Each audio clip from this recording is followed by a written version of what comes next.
You're in open session now. It's executive session. Okay. There's a limited number of personnel matters.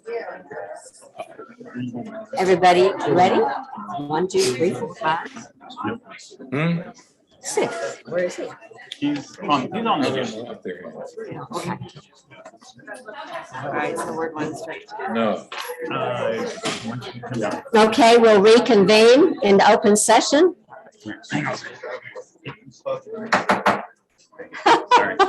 My helper here. Yes. The assistant helper. I think what you hit your coffee. Yeah, well, your coffee's on the thing, so I didn't have anywhere to gavel it.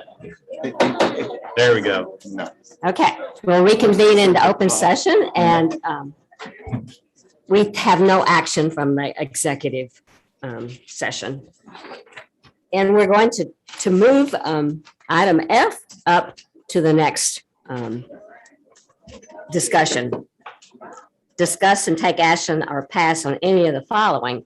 So take action to confirm the Dune permit is consistent with the city's coastal management plan. The proposed permit will allow the construction of a single-family residence, 6 parking spaces, and the reconstruction of a previous access drive. Applicant J.W. Judson Beach Retreat LLC, property location 1224 on Beach. Thank you, Madam Chairman Pro Tem and Council. At this point, you probably know as much about this Dune permit as I do. Let me just comment on a couple of things. So our Dune permitting process is pretty much followed a two-pronged approach as long as I've been here, which is approaching a decade. In the same process, essentially that I kind of inherited, and that is that we follow our coastal management plan, which is a document that mirrors, for the most part, the Dune Protection Act, Open Beach Act, and the Natural Resource Code, and is basically allows us to operate and approve these different permitting requests and requirements as it pertains to the Dune Protection Area, as granted by the GLO, who ultimately has the state authority over that area. And so so the two-prong approach is that first off, we look at our coastal management plan, which again, having been approved by the GLO, not only is it consistent with their requirements, but in some instances, it goes a little bit further than what the GLO now requires for certain approvals. But regardless of the fact that it goes further than what GLO requires, they still hold us to this document. So the first prong is we look at our existing coastal management plan, see if it's consistent with that. And even after once there's action taken on a Dune permit, we have to submit a letter attesting to the fact that it is consistent. And then the second prong is that we bring you, even though that we're delegated that authority, the GLO still requires, they get a bite at the apple. So they want to look at it even after we've taken action. And that notice is sent to them, and the action is sent to them after the planning and zoning acts on the Dune permit, because it's a dual approval process. It's got to get through them as a recommendation, and then it comes to you. So when both of those prongs are met, then we have really no choice but to as a staff to tell you that, one, it's consistent with the coastal management plan, and then of course pass on any GLO comments. Now, with that said, because the GLO designates that authority to us, delegates that authority to us, you don't have to look at nor accept the General Land Office comments. It's a rare occasion that we don't, and we'll be very specific as to why. Sometimes that they may use some strategies to delay or other, but we bring that up to you, but ultimately it's your decision regardless of the GLO comments. So with all that said, I go through that because, again, there's been a lot of discussion, but and I know there'll be some questions, so I'll simply say that the applicant is consistent with our own coastal management plan, which is reviewed not by staff in its complexity, but by another engineer. In this case, it's Jim Urban, who's our city engineer, reviewed the Dune permit, also found it was consistent with our coastal management plan. And the comments from GLO are consistent with what we normally see from them. And again, you'll notice comments such as, where practicable, where practicable, access roads should be at an oblique angle. I just want to point out in this case, regardless of what's decided, when you look at this is a fairly interesting proposal with respect to the beach access road, because I would have you look at the exhibits. This is really an elevated ramp. And the fact that it comes in perpendicular to that Dune 4 ridge, which has about a 12 to 13 foot contour, it would probably, and again, I'm not an engineer, the engineer can speak to it, but having discussions and looked at it, if you came in at an angle in this instance, you probably could make the argument you'd materially weaken that Dune 4 ridge, because as you approach it straight on, you're able to match that grade and come up and over. But think about, again, matching that and then continue on to the side. So I just want to say that the comments, there is no requirement. There's a dune protection and improvement manual that also provides guidance to municipalities that talks about access roads, but they also specifically reference access roads in the public context, public access roads. But the point is that those are guidance and they're not a requirement absolute. But again, that's for you to you ultimately decide. And then finally, actually the gentleman that spoke about the septic system made a very good point, and he's absolutely correct. Sewer and water, however, does fall to the Nueces Water Control Improvement District under their authority.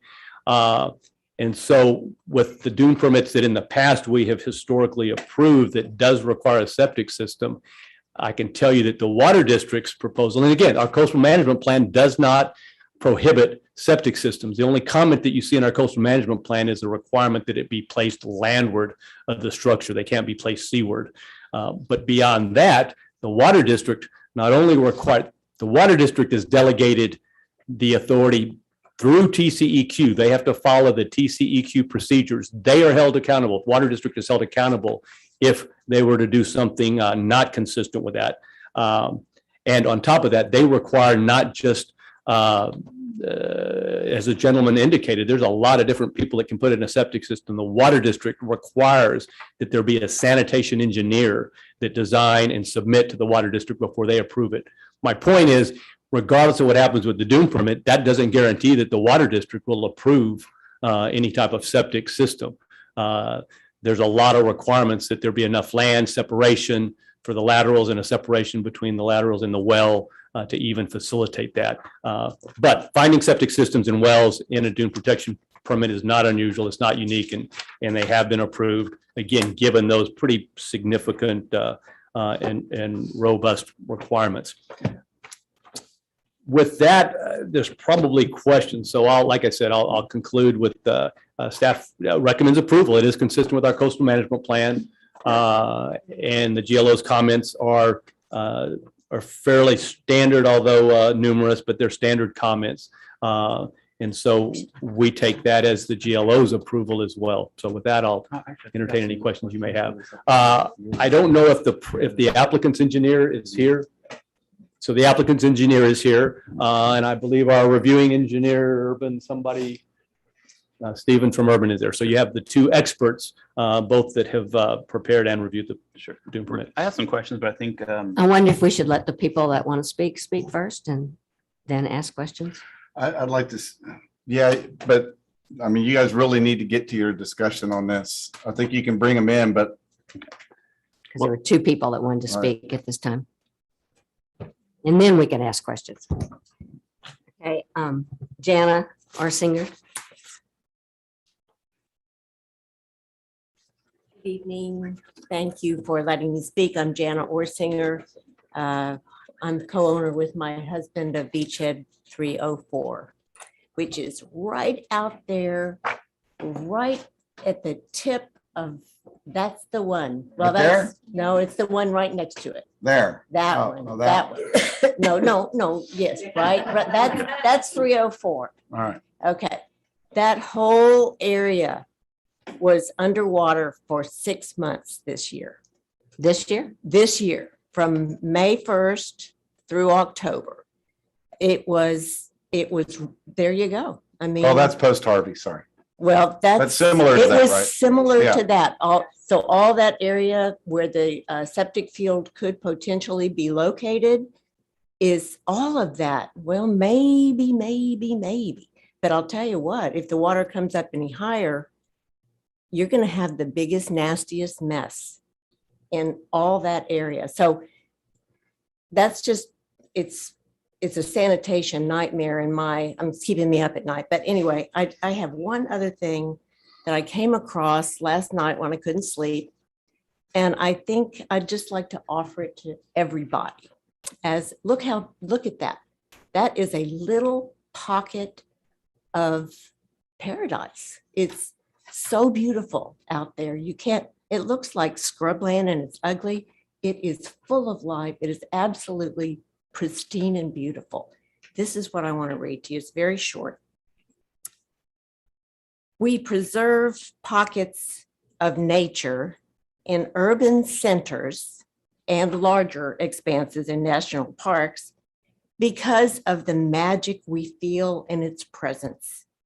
It reminds us of our smallness and calls us back to a deeper, quieter part of ourselves. When we honor nature by being respectful in its presence, we honor the mystery and wild beauty of our origin. Please protect this tiny little pocket of wildness. Thank you. Thank you. Michael Daffin. Oh, I'm flopping around. I'm in 1956 now. Michael Daffin is not here. No, I'm here, but everything was covered. Okay, good. Okay, so now we can ask questions. Panel? I got a couple. So Rick, I had a question. First off, apparently after reading this, looks like there was a permit in 2015. It expired because they were looking for a 404 permit, which I believe is a wetland delineation. Is that correct? I don't know what the cause of the permit, why it expired. It just simply No, I'm expired. saying, but they were waiting for a 404. Is that's a, Well, you're just putting words. into his I mouth. don't really know. We don't really get involved with the Army Corps activity since we have absolutely no They authority. did over build the that. roadway though, Right. which they- is right there. they're- This is, Right. so this is 2016. This is about, I don't know, maybe 9 months or so after the permit was issued back then. And that's as far as they got. And then, so when you fast forward to current, you see the remnants of the past road. And that's why, and I'd like to point out, Rick brought it up earlier, but the city's coastal management plan, which is what we go by, not the natural resource code, because our plan supersedes that, it's embedded in that. So our plan says, wherever practical, Port Aransas shall provide vehicular access to and from beaches by using existing roads. So the whole oblique argument, it's really, in our code, it says you shouldn't build a new one. You should use something that's there. So they, in that aspect, they are doing the location correctly. They should not go in here and build a new second road that's oblique. By our code, they should be using, they already made a cut from 2016. So, the prudent application says use what you already have. okay. Next question is on the septic system, since it brought up, you said that is permitted by the water department, but that doesn't go into this beach permit, does that? I mean, is it contingent or is that how? Well, I mean, does one rely on the other or does one have to go first before they can apply for the? Well, our interpretation has always been, much like our planning, we don't ask somebody to go out and develop expensive civil engineering plans and present it for a plat that may not be approved. Same things. The water district requires an engineered sanitation plan. And so if there was a problem with the Dune permit, it's the cart before the horse. We've never brought that. Plus, it's not under our authority. Like I said, so the Dune permit could get approved and they could never satisfy the water district, which I use synonymously in this case with TCEQ, because Scott has to follow those same guidelines. They may never get a septic system approved. Now, there have been septic systems in the dunes of other properties that have developed. Is that correct? Correct. But they've also been constrained by the number of dwelling units. So the fact that they propose 2 dwelling units may or may not have an impact. We'll get there in a minute. Okay. Okay. And I don't want to think, but so I guess my next question is drainage does seem to be an issue. Is there mitigation for that they're looking at? I mean, obviously we don't want it draining just right onto the beach, and I'm sure that beaches want draining onto their property. What are they proposed? It does look like they're kind of Drainage historically has never been a problem in the dunes. People chuckle, but those are dune lakes, and probably some of those are now jurisdictional wetlands. But quite frankly, never have. And if you recall, most of the dune permits you see do require, as does this, a pervious surfaces. So actually, it's a little bit more sensitive to drainage than some of our inland type projects, because like I said, the surfaces have to be pervious, but the general land office is very concerned about dune hydrology, as are our engineers. And again, when you start talking about that, I just go back to the experts that have looked at that and don't feel that drainage in a dune system has ever been an issue. Okay. And So Bruce, if you, just to touch base, this is kind of this coastal dune area here. It's pretty prominent in between Lantana and Avenue G. And then again, I mean, you'll find it in front of all these condos up and down the beach. None of this has connectivity to the city's drainage system. Right. All this stuff does is it rains heavy, they hold water, and then basically what you get, because of the topography, right? The dunes are elevated, the groundwater is real high underneath them. So all this water is basically hydraulically Pumping out to the beach road. That's why after a heavy rain, you'll notice that for about a week, it just the beach road just continues to be wet, never dries up. That's because all this elevated dune water is just gradually, through gravity and hydrology, working towards the beach. So The area they're in is not on the dunes that high, it's behind the dunes. yeah, but drainage wise, it's going to the beach. Going through the Yeah, dunes. it's none of it goes back to the 11th Street drainage system. Oh, no. Just like the stuff in front of Dolphin Lane, that stuff it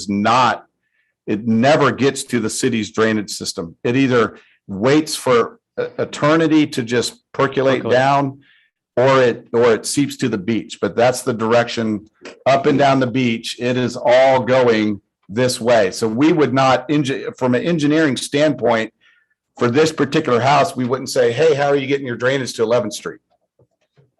It's not going to 11th Street. okay.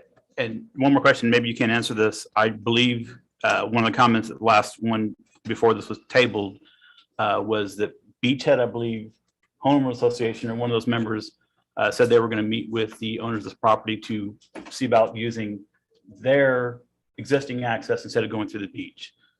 Has any progress been done on that? Has been, and I don't know if it's not a fair question for you. Well, but I maybe- can't respond. Not if I knew, I'd tell you, but we've not had any. None of that was presented to us as a. If you come up, but be quick, please. I got a slew more questions. Private act with Beach. I'm the HOA president of Beach. Sure. There's been no discussion, Okay. no communication. Because I believe that one of the lady who was here last time said that they were going to try to meet with them sometime before this meeting. No one's reached out to us. Okay, thank you. So now Let me do point out something though. It's an interesting question though. With our coastal protection overlay zone, there's a lot of restrictions that we were able to place in all of the properties that only had beach access. Once landward access is obtained, then all that protection overlay goes away and they're subject to all the same zoning as a TR3. So that landward access would open that property up to a significant greater number of And uses. aren't they, if they ever get landward access, Rick, aren't they required to Close the beach road access. within 180 days? I Correct. believe. Yeah, it's, So now to this question. or maybe even sooner. With beach access, since the city can't always guarantee EMS, police during high tides, hurricanes, and other high flooding events, would that limit that to being non-short-term rentable, or at least affect the? No, we tried, that was a proposal, and when we did initiate the overlay zone, and it wasn't accepted. Okay. And Maybe then, we should try again. yeah, maybe. And then lastly, because there's only 6 parking spaces, only one of those units would be short-term rentable. Is that correct? The number of parking spaces becomes an issue at permitting. They've got to demonstrate they have one on-site space per bedroom. So it doesn't matter what this submission says. Well, I understand that. If but they I bring mean, us a plan for, Sure. for 8 bedrooms, they've got to have 6 on-site parking spaces. Okay, other questions? yes. 180 days. I know there's been a lot. Here's the thing. Again, as staff, I just have to tell you, as I mentioned, our responsibility is to tell you what this coastal management plan says. And in our opinion, and again, in our viewing engineers, it's consistent. We're in the midst of initiating a comprehensive plan rewrite. The coastal management plan will be part of that. I just want to point that out. Anybody else? No, no questions? I do have a question, actually. With the GLO, I guess, permit approval, is that what this is? It was represented that it was a single-family residence on that piece of paper, so would that not need to be resubmitted to the GLO as a duplex? The use allows for up to 3 dwelling units an acre. So No matter what GLO says, no matter or what they tell GLO. Right. Now, Well, GLO reviewed the GLO reviewed the shape of the footprint of the building and had all the information. I think it's, GLO is looking at what's the footprint impact, not so much Right. how it's divided up. I Right. think their concern is how big's the footprint? What do they look at? That wouldn't change. we Just the We what very the often structure. don't even get the plans. It's the requirement says that if available, they provide that. So I think, quite honestly, I think the single family is more of a typo than anything, because the documents clearly show, I mean, it's anybody that's ever looked at a plan knows that that's a duplex. Well, I have some issues. One is that section 553 of the city code book says no permits for new construction will be issued unless the applicant presents a signed application for water and sewer service from Nueces County Water District, or plans for septic service, which meets the water district and the county health department regulations. So we're not even talking about the county health department yet. Regulations. And to me, a Dune permit for new construction is a permit for new construction. Well, I mean, we've already- we differentiate. The Dune permit that you're looking at here is the ability to obtain a building permit, in which case all those would apply. So this is simply the ability to come in and submit for a building permit where all those others have to comply. And again, remember, the coastal management plan is a document that runs parallel and only deals with those properties that only have this beach access. So But we're giving, we're not giving a permit to build. We're simply giving a permit to impact the dunes if they can bring in, and then they have to meet all the building permit requirements and the short-term rental ordinance requirements and all of those things. So, well, I guess it's a real issue because, well, I obtained some information of a soil survey from Nueces County showing the suitability of soils for septic systems. This is an old document, but a soil survey, and the coastal beach and the coastal dunes are poor. They have poor stability.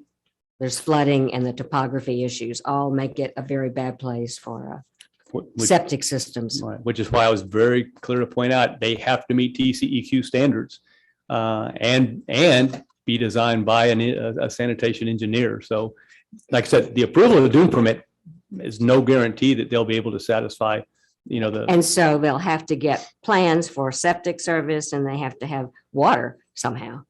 It says, well, in this case, it would be a well. Are they gonna do that before they cut through the dune? Or they get the dune permit? Yeah, Through do the you- Dune and then get these? When, how is a permits? building in the driveway, how close?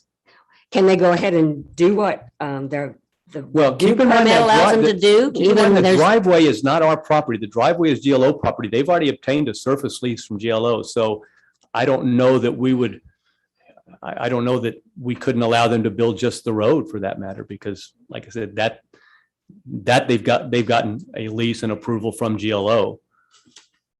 Now, it would be impractical, in my opinion. They'd end up in the same boat as before. They have a road and. build a road before you get Right, a so permit. so Joan, the state line is roughly about right. That's about the line. So on this side of the line is privately owned fee simple property.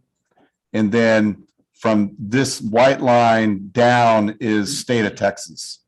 So for example, anyone with a dune walkover or beach access road, they have to go to the GLO and obtain like, for example, for that one right there, they'd have to go to the GLO and get a surface lease for the construction and maintenance of that beach access road. So that's the state. And they don't have anything. We No, just, they already have No, that. they actually, in this case, I think we have the surface lease. but they have no building permit. Well, but they wouldn't get a building permit until the Dune permit's resolved. You gotta imagine it's like a plat, even though it's not. It's imagine like a plat. You can't build to get a plat. Well, I would like to see things all together instead of in separate pieces. I mean, Right. one by Well, one by one makes it, Right. Like I You said, know. I'm just bound by what we've been So given. I got a question. One of the comments, or actually not one of the comments, all the comments included that they hadn't seen anything in like 40 years developed there. Can you give a little bit of a background as to why we're seeing this stuff coming up now? Well, I mean, just a quick, I don't. yeah, I mean, that's a whole I'll put my dissertation. real estate hat on for a while, No, more about legally why, like in the past, Oh. the city was able to say, no, you can't build on there. And now we're seeing it where Well, they have legal right. to Yeah, do it. we've seen things like the Private Property Rights Act, materialize 2019 that has slowly stripped away, municipalities' ability to prevent certain things. They stripped away our local control over zoning in some instances, platting to a large degree. And they've really, and I'm not an attorney, I'll qualify that. But I can tell you, I mean, we've looked at it and we looked at it continuously. They've made it very difficult for municipalities to take any kind of governmental action without holding that up to these new property rights acts that have proliferated. So it's a slippery slope. Luckily, that's between you and the attorneys. All I have to do is look at the ordinances and the regulations that you and your predecessors have provided me and advise accordingly.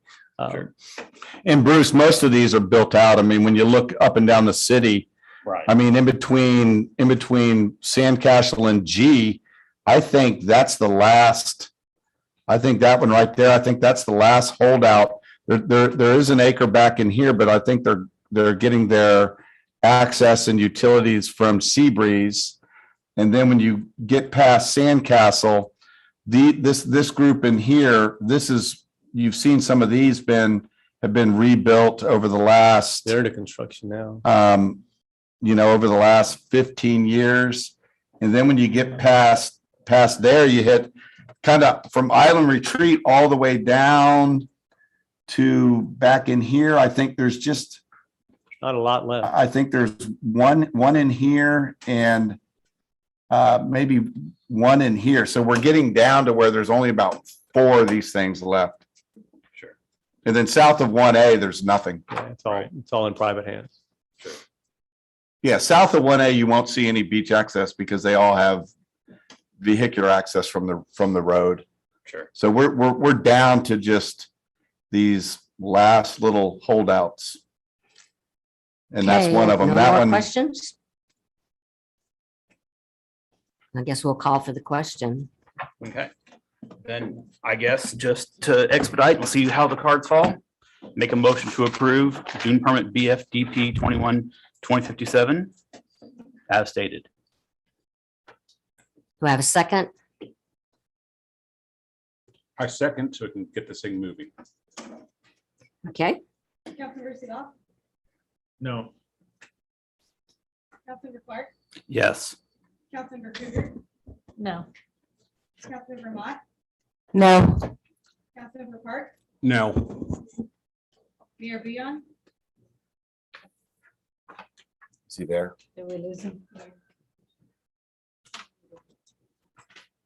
Mayor Pro Tem Holt, yes, no, no, sorry.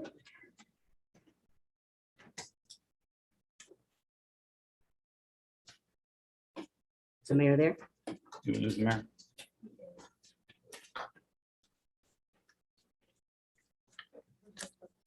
We lost him. There he is, Mayor.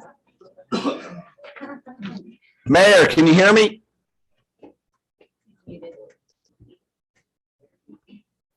Mayor, are you on mute?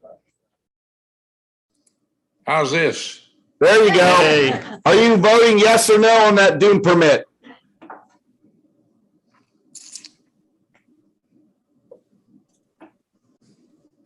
Give me a rundown of the votes.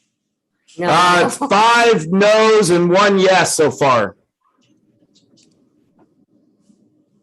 No. Okay, thank you. Okay. All right, okay, we'll now take up E. yeah, jump back to E. Resolution authorizing and approving publication of notice of intention to issue certificates of obligation complying with the requirements contained in Securities and Exchange Commission Rule 15C2-12 and providing an effective date. Okay, Okay, so so what this is that, so this is for the process to approve bond funding for the beach access road. It's about 100-day process from the day you guys start to when you're actually at a council meeting and you guys do a final approval. And like in the next week, then the city goes out and purchases the bond. So this step right here, what this does is this starts the official clock. Tomorrow, if you guys approve this, we would post a 45-day public notice of our intention. This is state law. So we would put out a notice of intent that we're intending to purchase bonds in the amount of, I think the amount's on there. I think it's $1,900,000. 900,000. Yeah, so we're telling everyone of our intent, and that starts a 45-day public review process. Then when we get past the review process, we have some other items that some other financial items that we would take care of, but you're looking at about 100 days from when you guys actually 100% commit. So this doesn't lock you into a particular beach access. This just says we're gonna use bond money to build a road. So it's gives you guys some flexibility if 190 days from now someone says, hey, will you take this offer and maybe move the road? So you guys would have that flexibility. You're not locking in to just the city's location. And we can still be in discussions about these other. Yes, you things all the could time. discuss this for the next 100 days No. and negotiate and do whatever. Is Mr. Friedman going to be here or is he not? Mr. Who? Friedman says Andrew Friedman will be with. If we need a. if we No, need I'm a just call, curious we as can to call. basically what the difference between putting this on a street and drainage bond as opposed to issuing it via ad valorem tax. And just want to know what the difference is financially to the city. Well, let's want me to ring him up? Well, just a 30-second question Yeah. with a 2-minute answer, He's standing by. because that's my big holdout for What is this. What's your So- question? The question is, Which is the best way to do it? yes, it should, I feel it should be on a bond, street and drainage bond, and not a ad valorem tax bond. Andrew Friedman. Hey, Andrew, Dave Parsons, City of Port Aransas. Hello, Dave. Hey, so we got you live, fed in here to council, and we had started the discussion, and we had a question by Councilmember. Question by Councilmember Bruce Clark. Sure. Go ahead, Bruce. Ms. Freeman, can you hear me? I apologize, you cut out there for a moment. Okay, You started the discussion, and Can you hear me? yes, I can. Okay, so my question is, I have reservations about doing an ad valorem tax bond. And my question is, usually we've done this stuff through a street and drainage bond. And I want to know what the difference to the city, or what's the benefits, or is there a benefit to going to a street and drainage bond versus a ad valorem tax bond? Well, I think you're referring to the difference being a general obligation bond. They're both the certificates of obligation that you're considering here this evening, or a general obligation bond, is that a general obligation bond has to be taken to the voters, and that can be done only at the uniform election date, the next of which would be May of 2022, then November of 2022. They're in either case, both secured by ad valorem taxes. In either case, could be supported by some other revenue stream that's otherwise lawfully available. So it comes down to the timing of it. But from a bond investor's perspective, they are nearly the exact same security. So I hope that answers your question. So the rate would be the same, correct? The rates would be the exact same. And Dave may have already covered this. Contemplated to be a 15-year amortization, just as our other financings have been at fixed interest rates with the traditional 10-year call. Okay. Thank you. Thank you. That answers my question. Anyone, any other questions for Andrew while we have him on the line? No, sir. No, thank you. Okay, thank you, Andrew. You're welcome. Thank you all. Have a good rest Okay. of your meeting. Thank you. Question for you, Dave. What's the beach, what's the impact fee for the road per home For construction? the south zone, Yeah. And what's the current balance in the? current balance is about 47,000. When I asked Darla about 3 Yeah, weeks ago, that number, so it's probably up a little bit. And is it like $1,300 a home? family hit is about 1,300 right now. So did you do a calculation how much we would actually, I mean, if we build out the current build out that's expected, how much would that be? And then I think you said it was 900K for the road, right? Yeah. I think we're looking at it being able to, at least for the first couple of years, being able to pay down half the annual debt through roadway impact fees. And then as building increases to the south, you'll see that Road impact fee fund go up. correct. And does that help us on paying? Sure. I mean, according to Mark McCline and Andrew, most likely next year's new construction is going to absorb that additional ad valorem hit. And then someone also mentioned, I think it was Daniel mentioned during his comment section, that we could use the funds for something else. What else could we use the funds for? Nothing. So we just couldn't use them. Yeah, currently in the south zone, the only impact fee project is Beach Access Road B1. Okay, and then you also. So you guys would have to, which we are, we're gonna update the comp plan, but are the roadway impact fees this winter and spring? So we but could change I that. don't know if you'll identify a new project or not in that. Okay. And then Not one sure. other comment with respect to the 425 foot between the entrances that would be required, right? That was a comment Daniel brought up and he challenged you on. Well, I made the comment, I think I made the comment that, I think I can get the driveway permit. I didn't say I had the driveway permit, but if you look at, oh, Fran, I was trying to pull up Google Earth. Hold up. Very dexterous. Well, yeah, if you look at, Everywhere. let me pull them up real quick. Oil Hold up. sand. Something's locked up on me.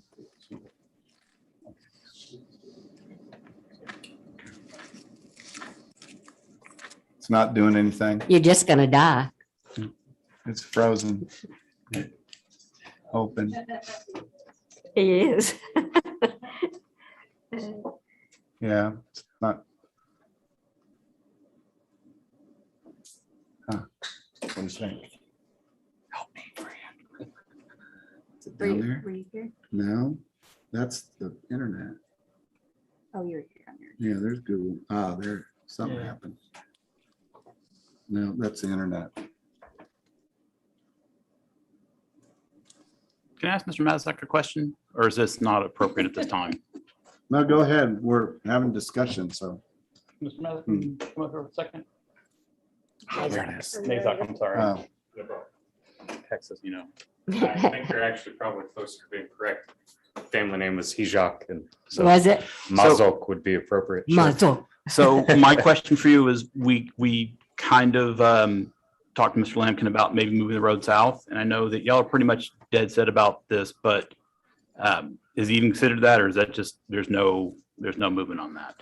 I mean, Because I'm We're be open- honest with you, we're it open looks like to it's that going to happen. The discussion. question is, would you rather put it where you'd like it as opposed to where it is?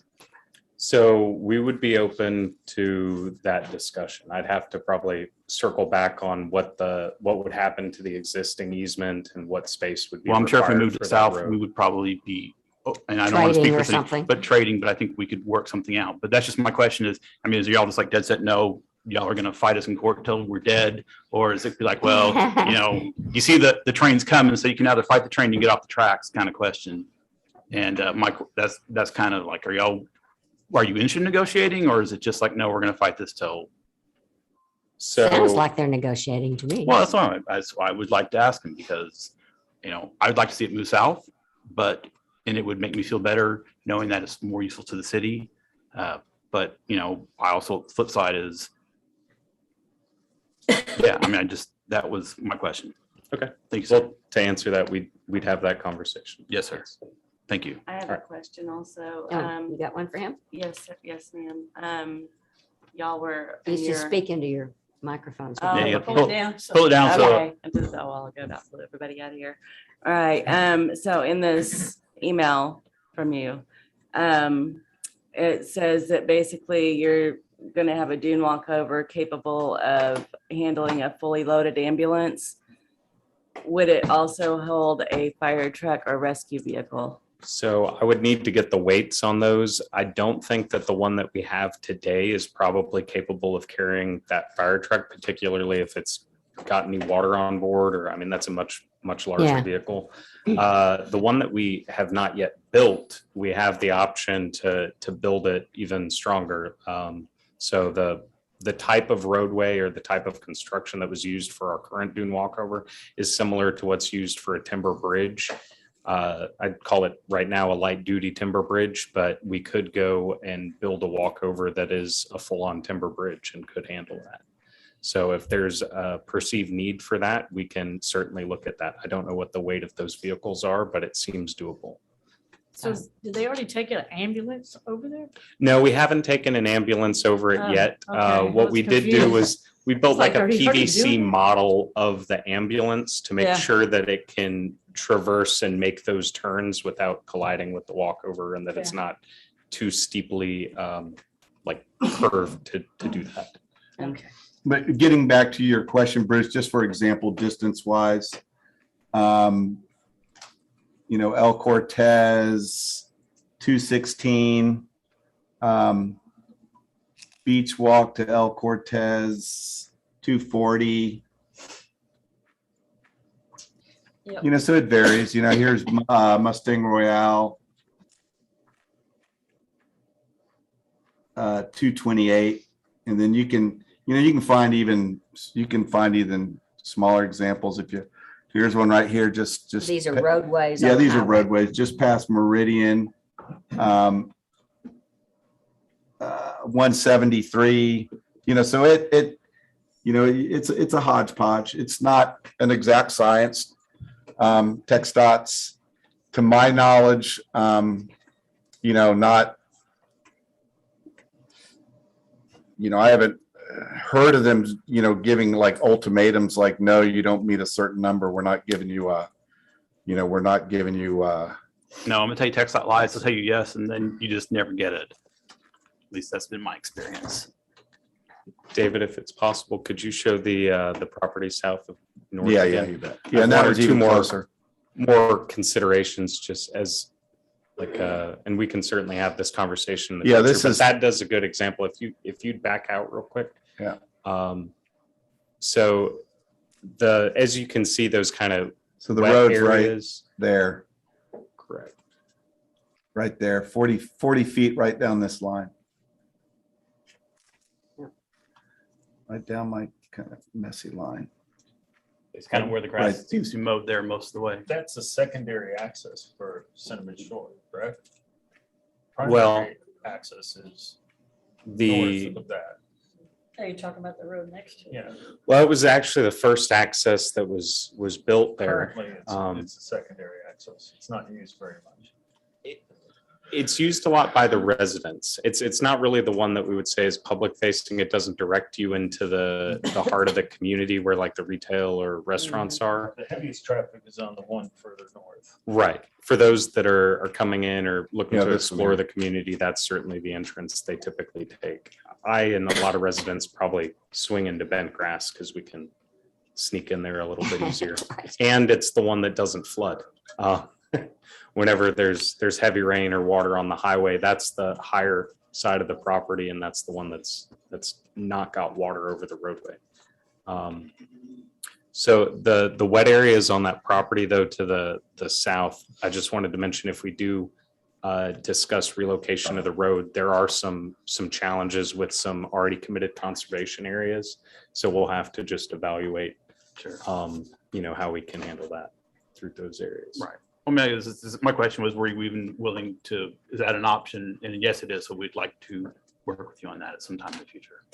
And Dave, as you said, this current resolution simply says we're looking at funding for. Yeah, beach road. it's notice of intent. So Beach road. you're about 100 days away from the commitment. And it would not necessarily have to be, we could still continue working with Cindy. You're right. And then even after you sell the bond, you could continue to negotiate. Because you commitment. can get At out of that it. point- At that point, the money's in the bank, but You have to give it back if you don't. I thought we had to designate a no, project for it. once we sell It it, is it's, project. Well, I mean, once But we I think sell you have it, to designate a location is what- it's ours. And then what do we do with it if we don't use it for that road? Pay it back.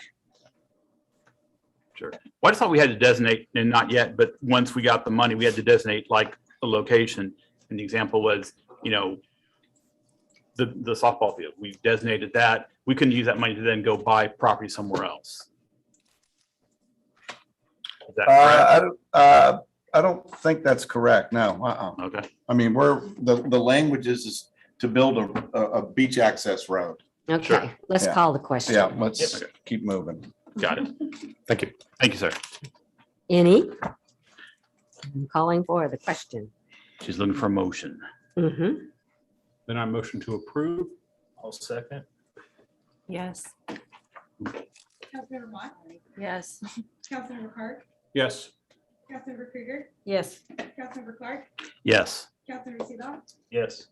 Mayor Tim Holt, Yes. Mayor Booyan. Yes, Oh, we lost him again. yes. Yes, Francisca. You got me, Francisca? Yeah, how did you vote, Mayor? Yes or no? Yes, Okay, thank you. Okay, G, discuss and take action to confirm that BFDP 212657, a no dune permit for Cinnamon Shore is consistent with the coastal management plan applicant, C Oats Investment 2 LLC, property location immediately south of Cinnamon Shore, PUD, north.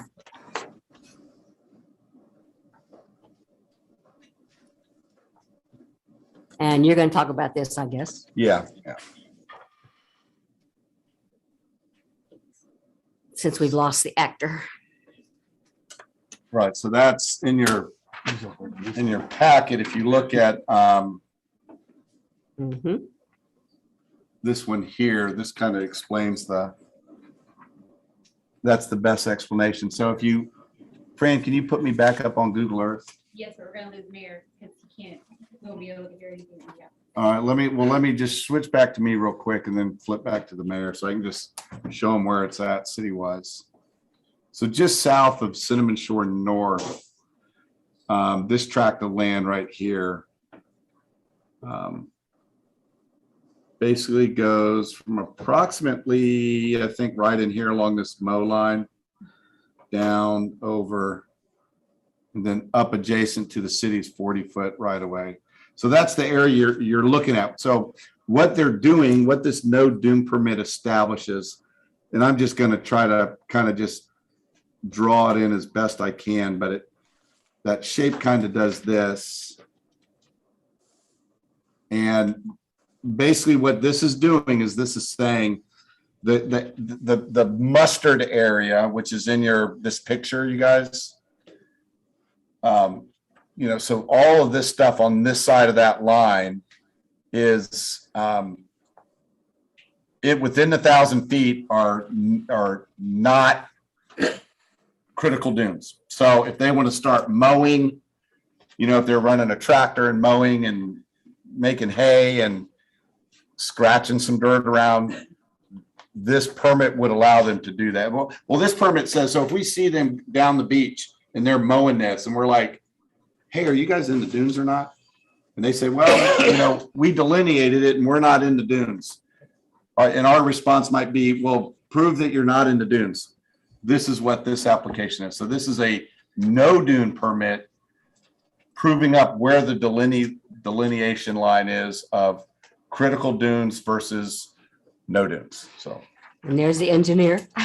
Yeah, we do have our engineer with us. I'm Steven Skravarczyk. I want to clear up something. On the previous permit, I functioned as the city's engineer reviewing the dune permit.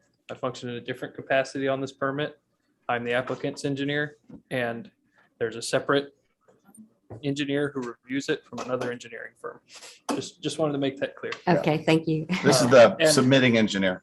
Yes, and on the public version of the packet, it's page 104 is the one with the clear exhibit on what is and isn't dunes. And in this case, generally the general land office drags their feet a little bit in getting us responses on these dune permits, but we got a quick yes on this one. And I think the reason for that is because the dunes are seen as a resource, and the dune permitting process, one of the goals of the dune permitting process is to preserve that resource.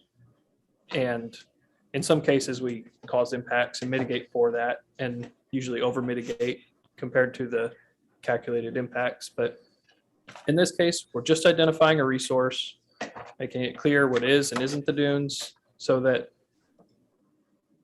when the property owner's out there mowing, or when they want to scratch dirt a little bit to build a road to drive around the property, they don't have to go through and get a dune permit. I said that wrong. They don't have to. It proves that they don't need a dune permit to do. what Okay, they're it's a no supposed to do. dune permit. Yes. Okay, thank you. Anybody have any more questions? Okay, call for the question. Motion to approve. I'll second. Councilmember Clark, Yes. Councilmember Mott, Yes. Councilmember Krueger, Yes. Councilmember Clark, Yes. Councilmember Seelow, Yes. Mayor Tim Holt, Yes, Mayor Booyah. Yes. Motion carried.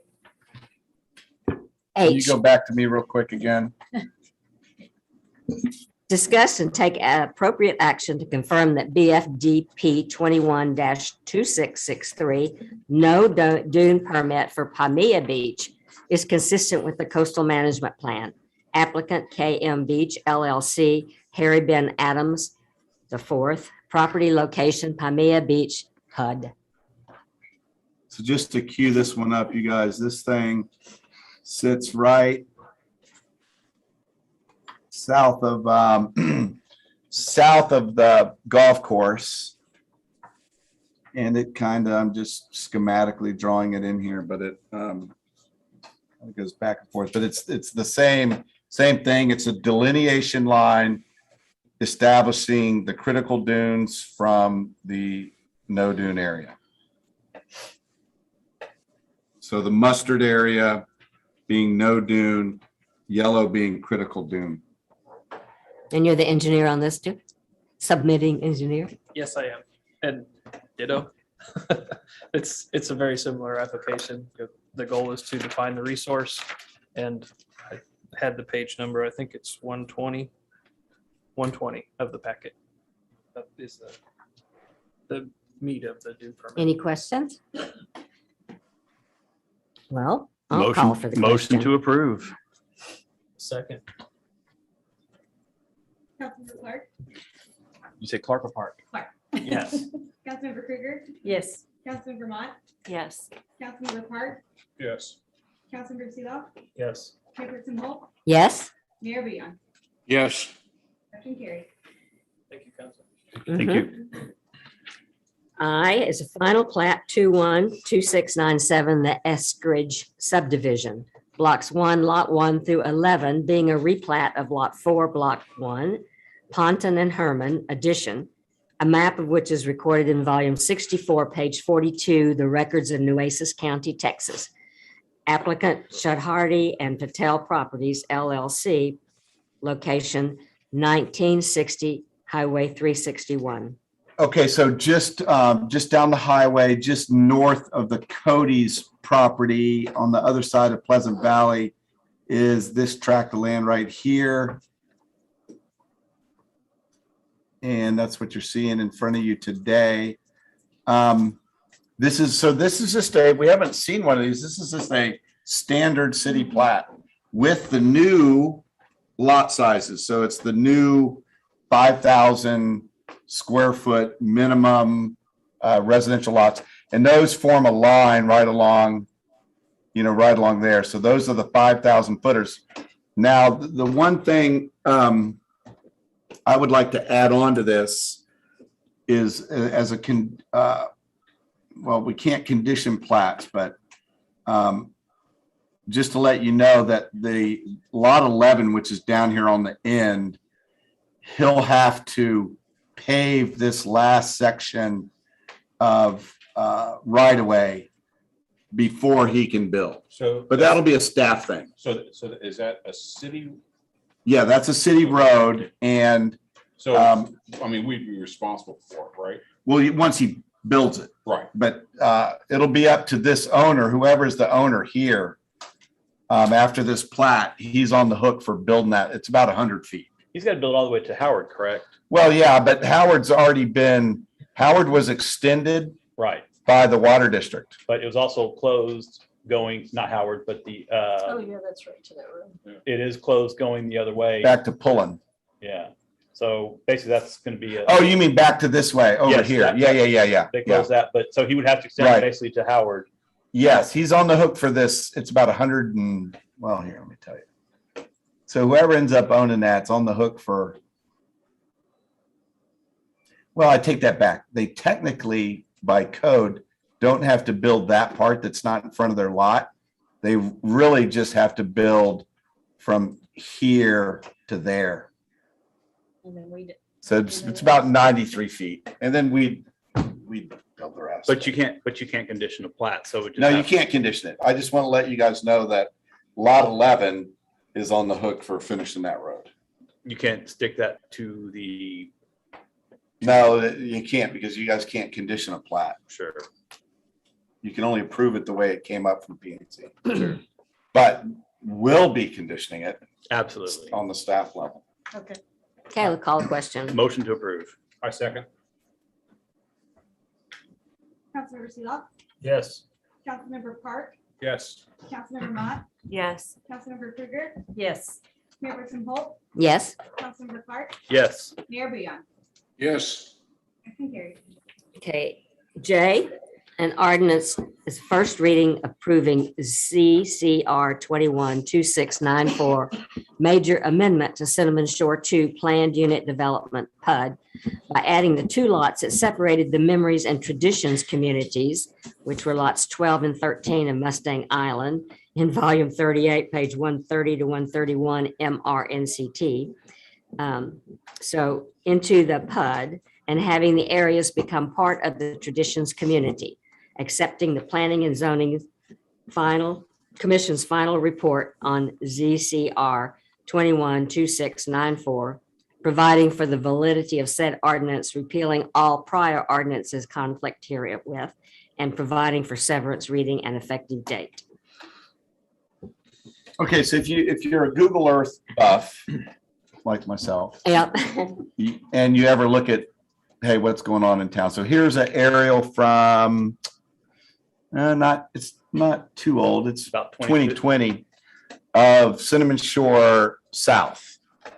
And Cinnamon Shore South is split into two chunks. It was this chunk That's there. memories. Yeah, and then this chunk to the north was this piece here. Tradition. Now, since the approval of that PUD, the owner became the owner of those two missing Terramar tracks in the middle, these two guys right here. So he became the owner of those. And so what you're seeing today is an item that would add these two Terramar tracks and join them with the PUD on each side.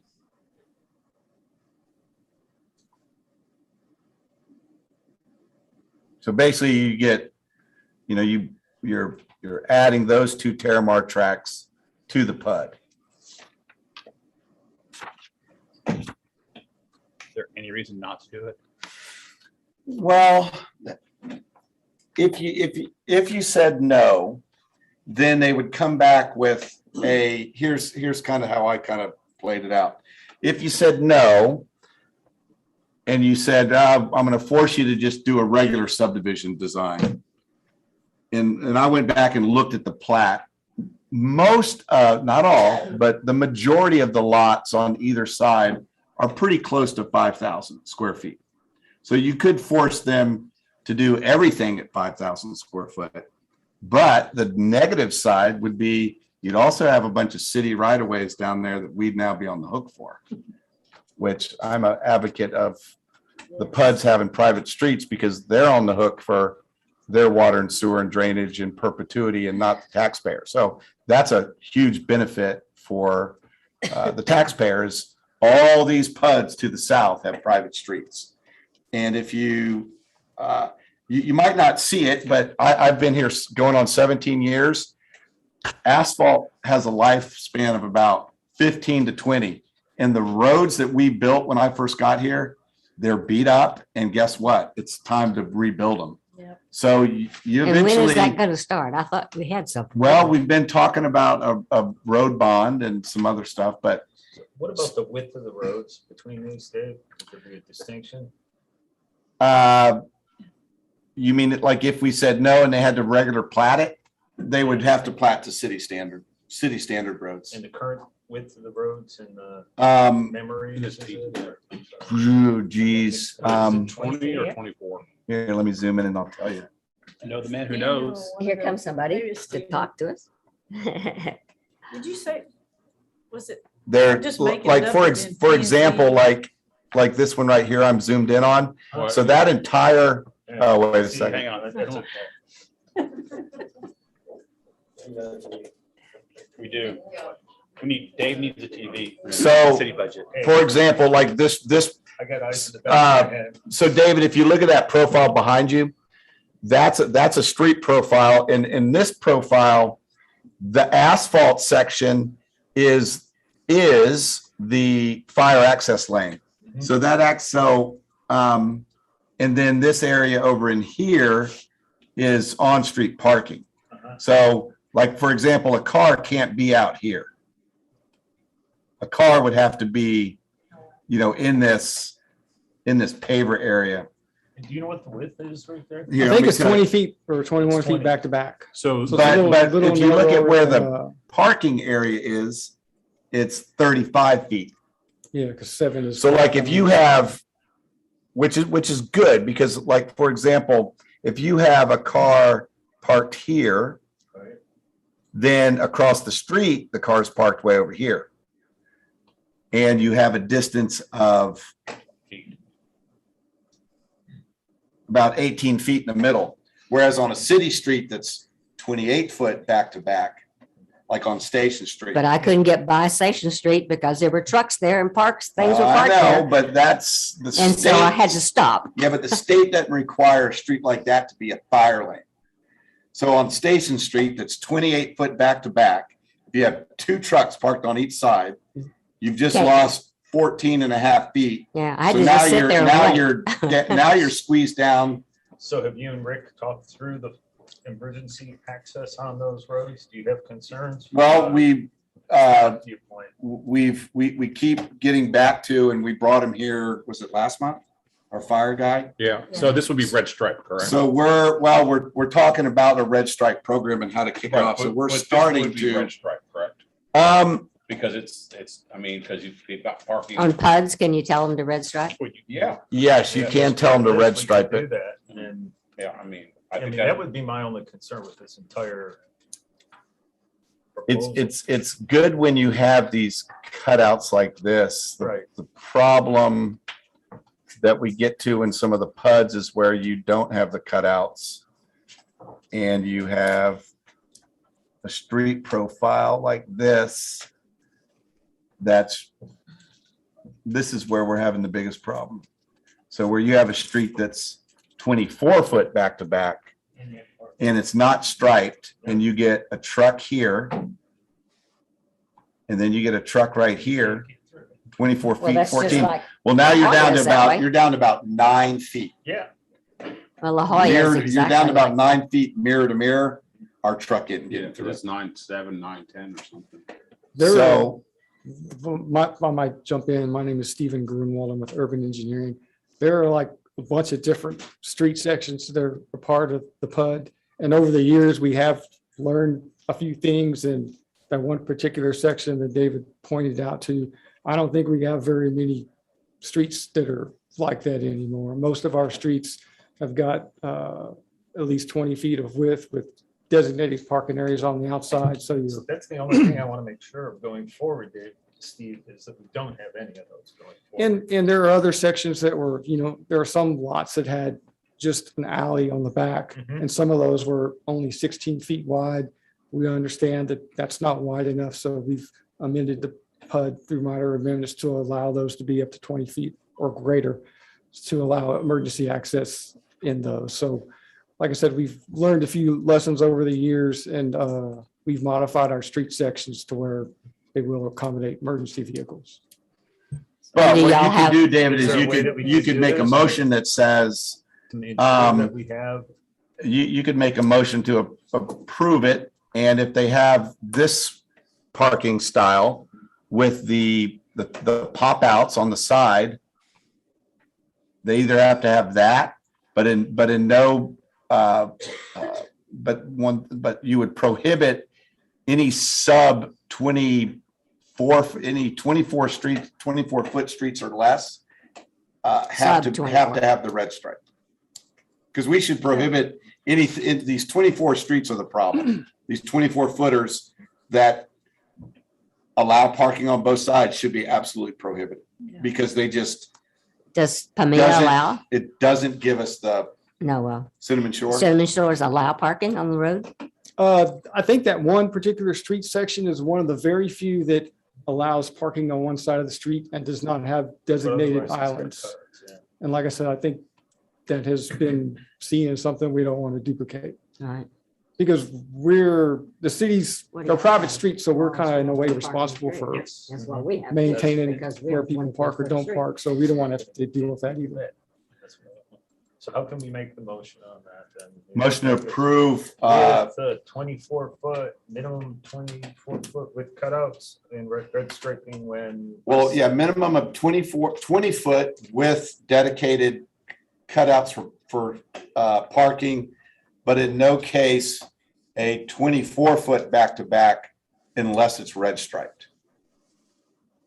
I will make that motion. So who 20 wrote that down? The 24 back to back? What does that mean? Yeah, 24 or less has to be red striped. 24 foot or less has to. But 20, Unless there's parking it on has both parking. sides.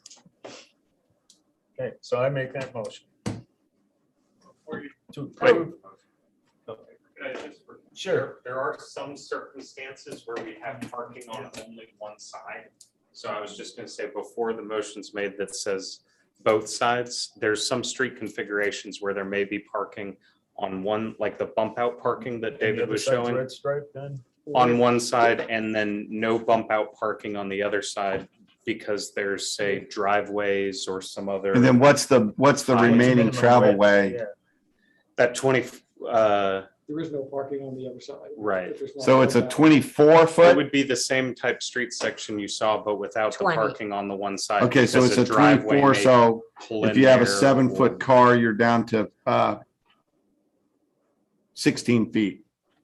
Can we just That's change it good. so that the minimum travel lane is 20 feet 16 is or what it says. 16 feet and, you know. Yeah, that one works as long as So that if parking. we just say yeah. minimum Designate that minimum as the. for travel fire lane access is 16 feet and, you know, designated by red striping or poles, right? And I'm supportive of the red striping on streets narrower than 24 feet. I think that's a good plan that we've recently, as Steven said, moved to the, I think, 20-foot minimum for the fire access lane areas. We have a lot of dual frontage streets, so typically we'll have a primary frontage where a driveway won't be, a home will just kind of sit, say, 10 or 15 feet back from the parallel, usually a parallel parked street, what we'd consider kind of the, I don't know, the walkable sidewalk, kind of pretty side. And then the back side has a alleyway that's just intended for the owner to get to their garage or to park their vehicles. So that side is typically a 16-foot wide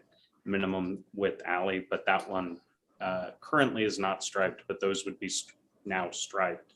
And we don't allow parking on those. So ultimately, I think the motion works. I'd just say there are I'd circumstances. rather where just we park go on ahead them. and say that we change it to a minimum 16-foot travel lane defined by either pullouts or red stripe. Would that be effective and That would shorter? be Yeah, that works. Yeah, I think that works. Who took that? I got it. I've got it written. I wasn't looking at you, Chief. Sure. Okay, I will second that. Councilmember Park, Yes. Councilmember Mott, Yes. Mayor Pro Tem Holt, Yes, Councilmember Seeloff, Yes. Councilmember Clark, Yes. Councilmember Krueger, Yes. Mayor Bouillon. Yes.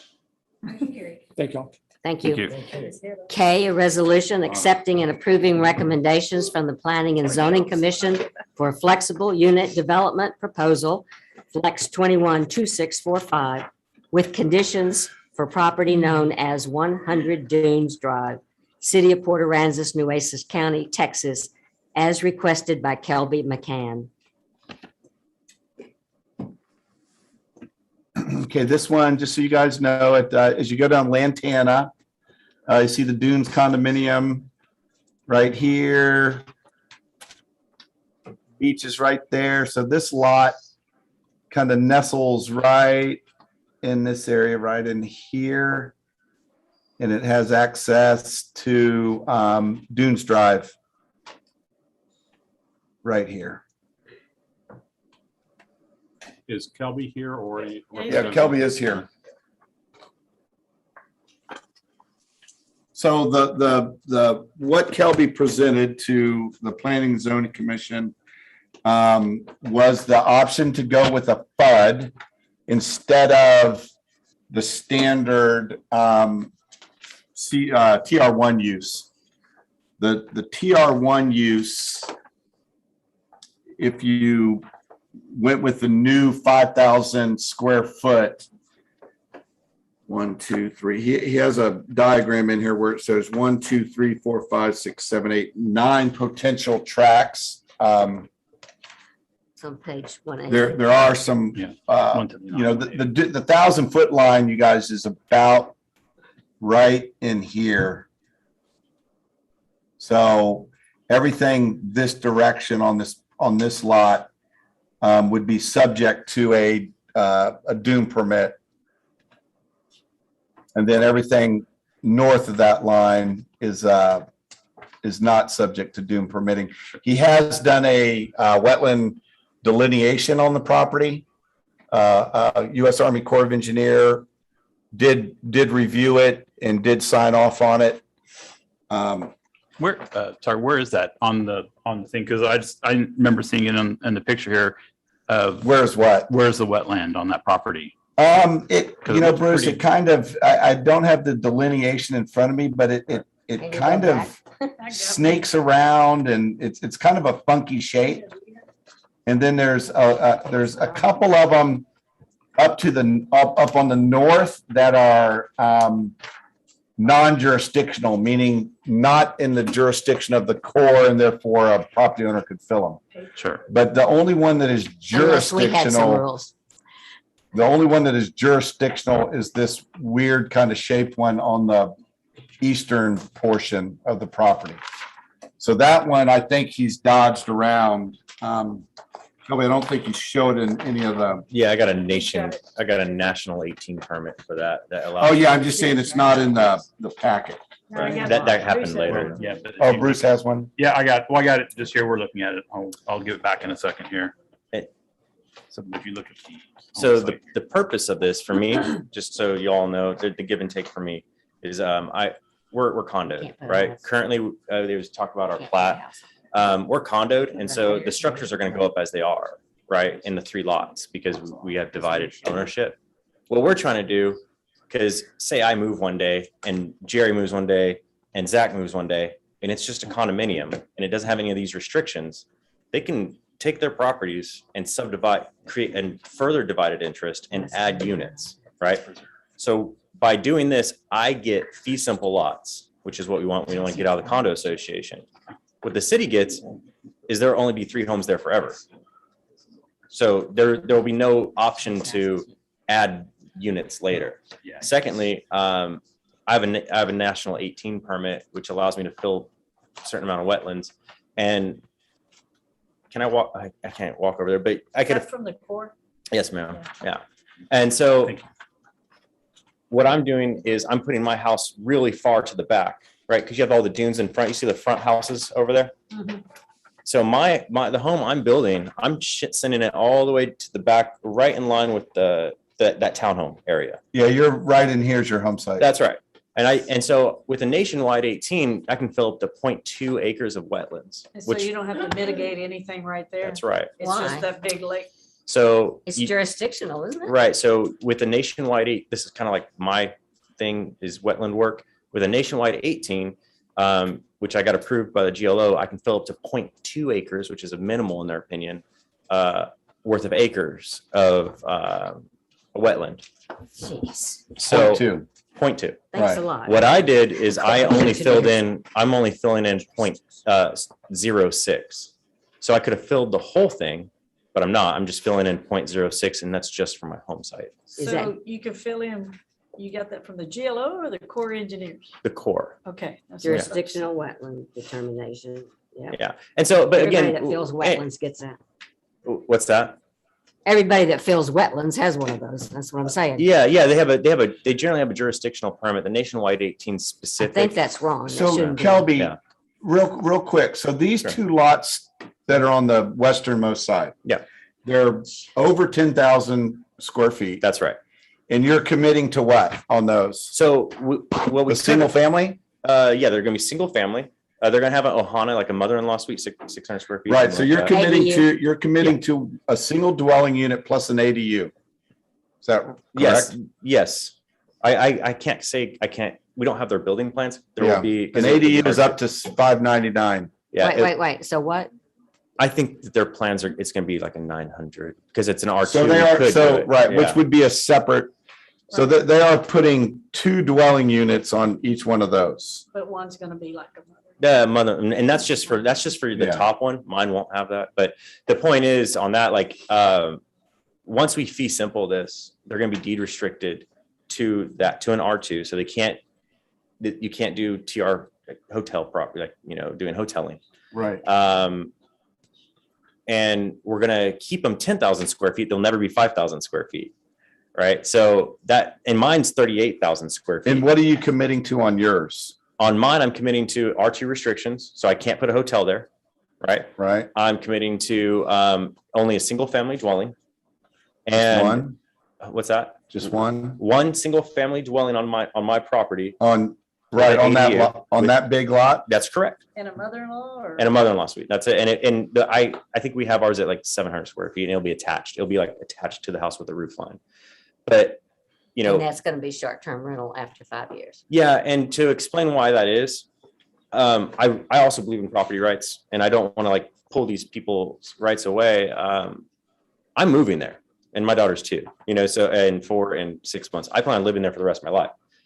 Zach, his daughter is 4 and he plans on living there until they graduate school because it's right down the street. The only person in there that might move is the middle lot, but we don't want him to buy it, flip it and turn it into a short-term rental. We wanted a neighborhood of people who live there. And so, but by taking away a short-term rental, I devalue the property by 20% in the future that it goes to their heirs or anything like that. I just didn't want to do that. So the mother-in-law unit, is that an ADU or is this a second dwelling or what is? Well, if this? it's over 599, it's a second dwelling. Okay. All right. And so and we have that on the 10,000 square foot lot, but none of it would be short-term rented and nothing could be short-term rented secondary. Like you guys have a new rule where say this is a short-term rental, you couldn't rent them separately. You can have a long-term and a short-term, but you can rent them separately. Yeah, but if they're 2 dwelling units, that's for the ADU. Yeah. That's for an ADU. That's the new ADU rule. So that wouldn't apply to this. Well, then we would definitely be put in a 2. provision like you want, or I assume you guys want, they would never become 2 rental units. It'd always be 1. Like you would always have to rent it as a whole. I'd be Can you doing put that. in deed restrictions? I can deed restrict it to, I mean, technically you can write anything in a deed restriction. We could write it into a single rental permit will be issued for each property. No more than 1 permit. Like, because you have to come to you for a permit. So that no lot could get 2 permits. So you're saying all 3 lots Mhm. are gonna have single-family dwellings with a mother-in-law, That's right. and that's it? And that's it. And they will be deed restricted to R2. all rental at one time? or Right, that's correct, not yeah. 2 separate rentals? Right. And I'm just gonna copy and paste the R2 into the deed restrictions. Can you go over why there's the 5-year limitation? I Yeah, got lost on I mean, one. that 5-year limitation was, there's 2 reasons. One, I wanted to protect my neighborhood from short-term rentals, right? Oh, you mean you don't like them? Yeah, well, you're right. You know, because this is old town. The 5-year, it prevents somebody from flipping it and turning it into a short-term rental. It makes whoever bought this is serious about living there and living there for a long time. And so it's my way of making them do that. Yeah. I'd like to make a proposal. Sure. Go to 10 years. I think we can make this happen. I can't decide for them. I can put my lot, that bottom lot. I can do that, but I can't decide that for them.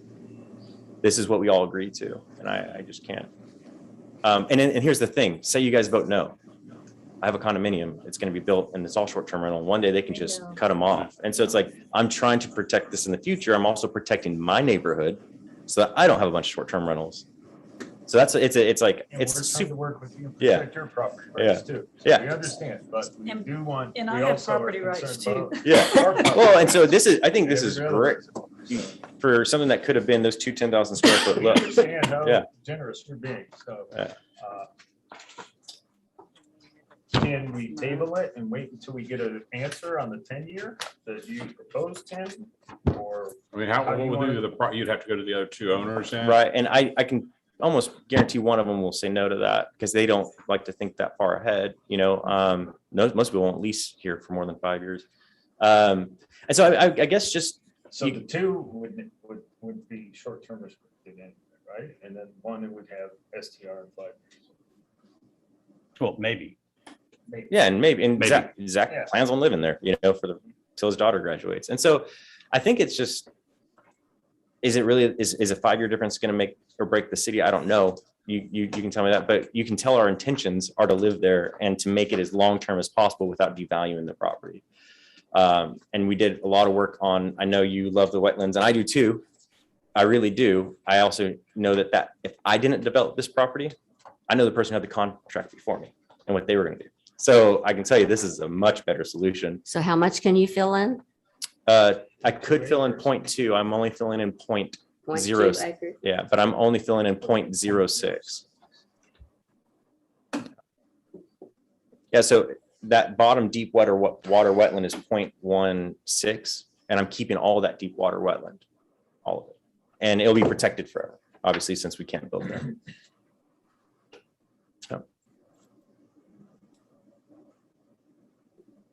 Any other questions or comments or? I think that's what I wanted to know.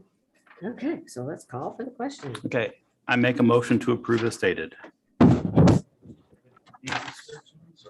It's already in there. He's already, And The additional?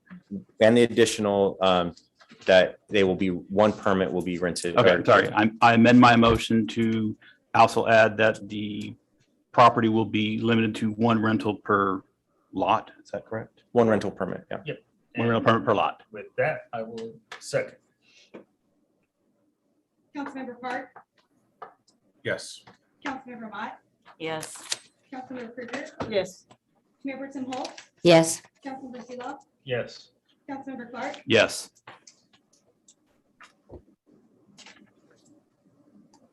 Will you get there? Oh, Thank you, Kelly. Thank you. thank you. But we all have property rights, Mayor all Booyah, of us. Yes, ma'am. Yes. We all love wetlands. All right, we got through a page. Yay. It's 8:00. And L, are we on L? We're going for a record, 9:30 tonight. Dave, we've got a I request told you for a this would be- restroom. yeah, yeah, 5-minute restroom break.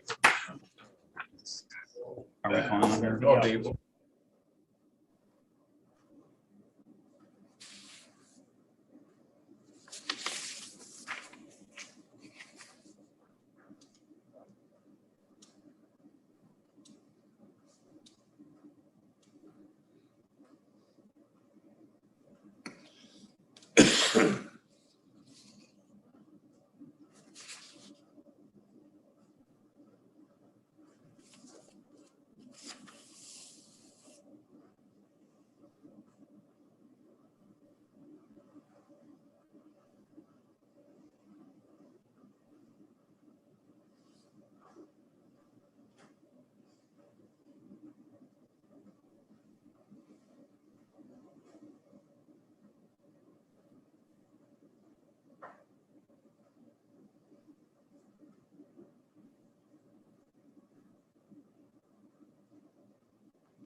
Mm-hmm.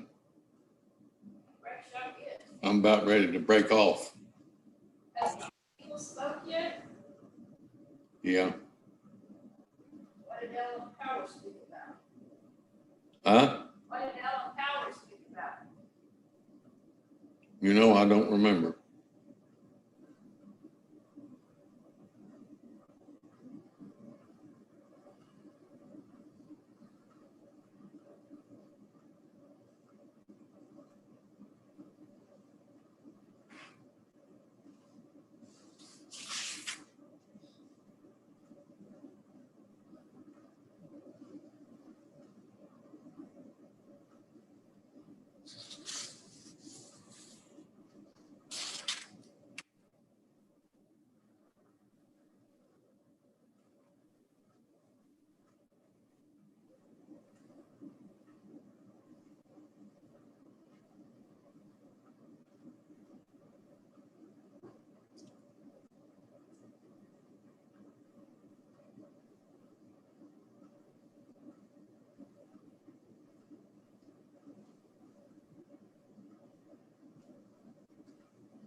No.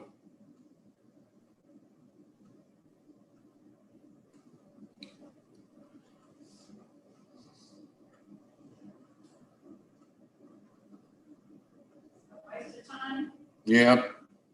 They said you didn't have to be here.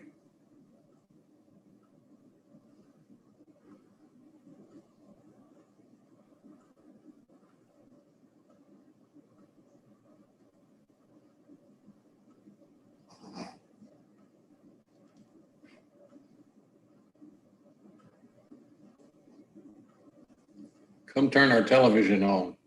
Huh? Come turn our TV on. Turn it off? On, Why? so we can hear it. You're in a council meeting. Honey. Turn the TV.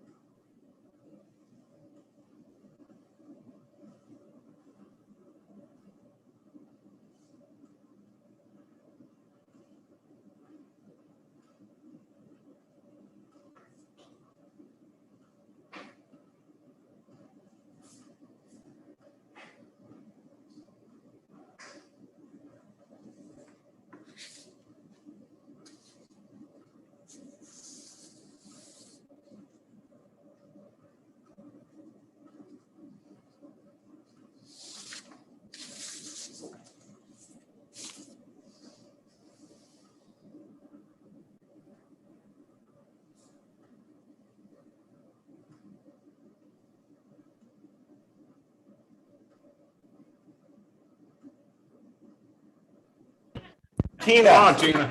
She's out Right. smoking right now, probably. Ulterior motive, Marty. Tina. Tina out there? I think she went to the restroom. A cigarette. Backwards, passing through. We But don't allow cigarettes in here. Let Yep. me have some of that candy. on me. I There's took a- your dish there's- away. I there's- did you a there's- favor. I gave it there's to men. Fran. Oh, okay, we got some. God, no, I'm not. I was feeding the lawyer, there's a. Are you thing about hitting feeding the lawyers sugar? Twixes, and there's a kiss and then the mints. You gave mine to the chief. I gave it to Fran. Oh, yeah, and the don't- chief, don't yeah. feed- Chief, is it chocolate? Don't feed the wild I'm going animals. snowboarding in December and I can't fit into any of my snow gear. Just go buy some.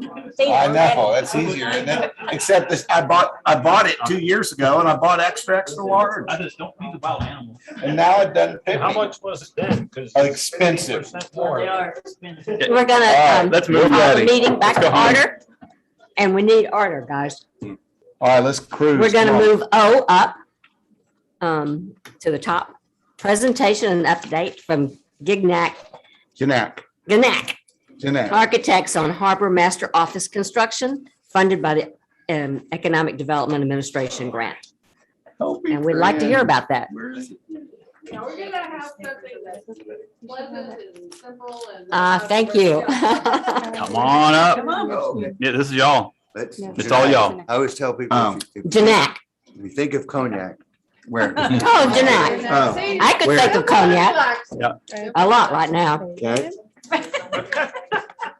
So, Where is this gonna, is it gonna appear on the monitor? Maybe they've Trying. Looking at it. yeah, there it is. So we're gonna give you an I'm working update on it. on the Harbor Master Architectural, yeah. architectural, the project and its marriage, if you will, to the pavilion, which has been in kind of bad shape since Uh-huh. Harvey. Right. And, there's some bone issues there that they're very solvable. But we were directed, hey, while we're here, let's kind of make it all one cohesive architectural element. Perfect. And hopefully you'll like the way we're going. And if you don't, we're in the business of doing it again. But And by the way, some of you are new, we've been here many times. This is Raymond Shanak. He's the Yeah, I'm sorry. principal of our firm. And I'm Carolyn James and I'm the designer of your project. Do you still live here? Yeah, still here. Good. Somebody still lives here.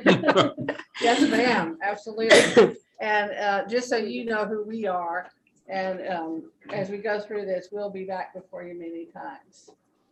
So, and while Fran's working on getting this up, so just a recap on the finances.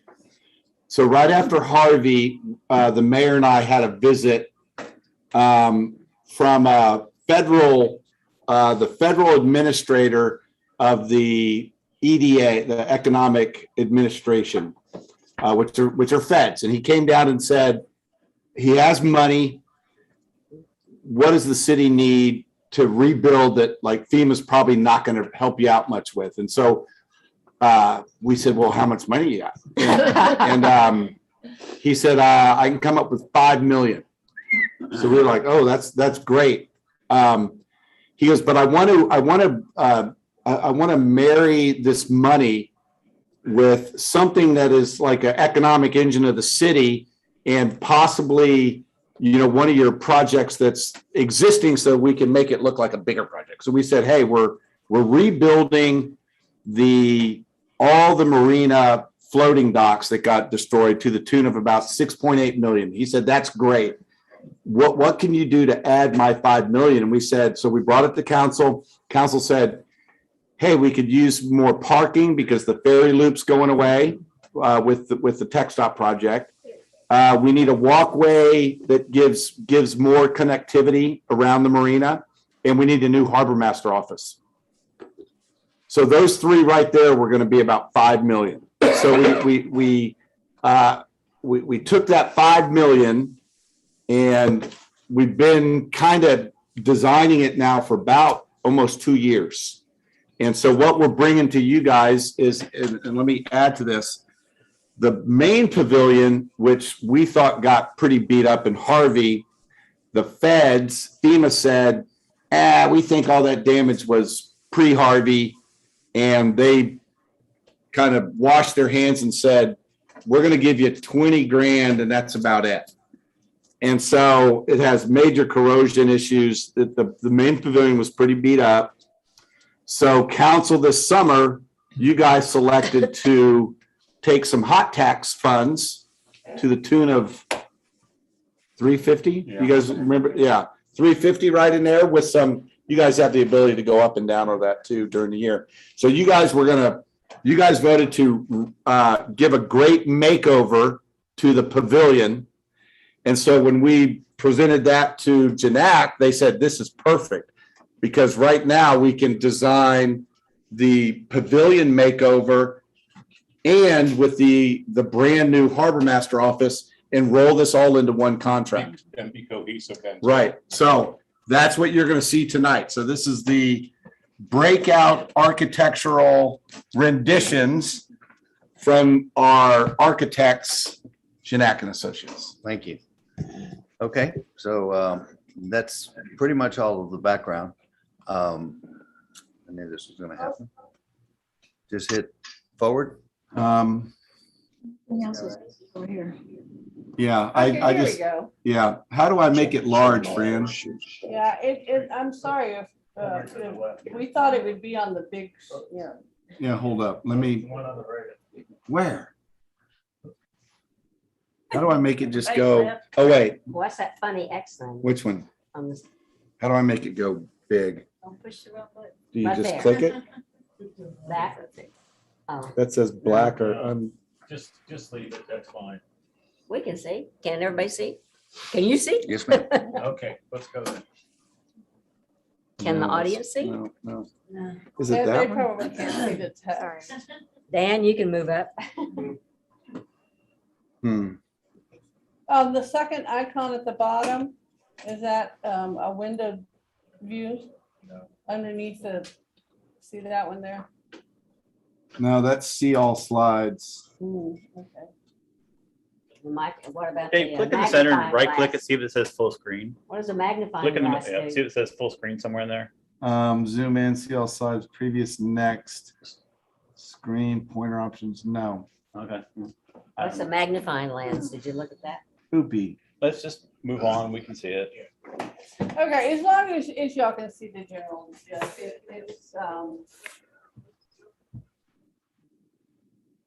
okay, this is the site plan and the overall view. You can see to the left, there's new parking lot for 45, which will greatly help in events.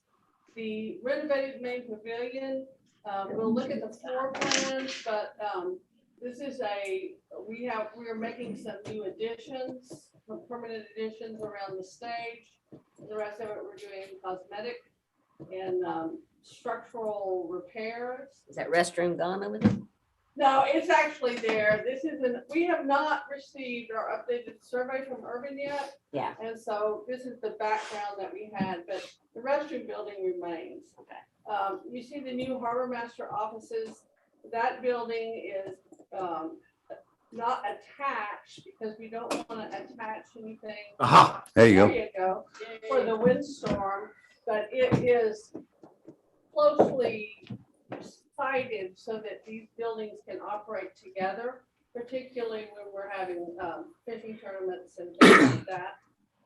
Above the renovated pavilion is a new barbecue pavilion, which will be a covered area where when you have events, people can have either set up a bar or have a food service, and we'll have it. The area above there is for the grills. Now, one thing, you'll see a light, thank you. Okay, you'll see a light dotted line that goes all the way around the area, and that is we are maintaining vehicular access so that the boats, when they have the boat shows and all that, can be pulled around and all the setup can be done. This is the floor plan, the I'm first. sorry, did I? Okay. No, that's okay. We're ready for the. Yeah, no, that's fine. And then some of these other things are, yes, we're going to, let's go back for a All right. second. We are going to add a new dog park. You know, a lot of people that have boats bring their pets with them. And so we're going to add the dog park. We're going to put some seating walls along. And as you can see, these blue areas, that's just some decorative paving. We might do pavers. But what we're trying to do is create the boardwalk effect. And we have some new signage for both the pavilion and the harbor master office. And as you can, on this area to the left of the main pavilion where we have the palm trees, you know, one of the things is to create a sense of entry into the pavilion and give it a little more distinction between parking and pedestrian. In the lower right-hand corner, we've got a little overlook with the seating wall so people can look out on the boats. And we've got some new lighting. We've got renderings that'll be more illustrative of all of these design intents. So just out of curiosity, about how much bigger is the harbor master's office than the current? Well, it's quite a bit, and I'm sorry that I don't have that number off the top of my head. But, you know, one of the things is the harbor master office is, you know, there's the office and then there's some showers over here and there's a little kind of a lounge over there. The building incorporates everything together and is multi-purpose. Upstairs is a multi-purpose room that can be rented. So there's going to be. Yep. There's There's a second floor. There's a second floor and there's, Yeah, it's so a let's go, multi-purpose room or a community room. Want me to go to the next? yeah, Yes, let's sir. go to the floor plans. Okay. So here you see in the dark gray is the pavilion proper. And in there, we're doing mainly cosmetic work.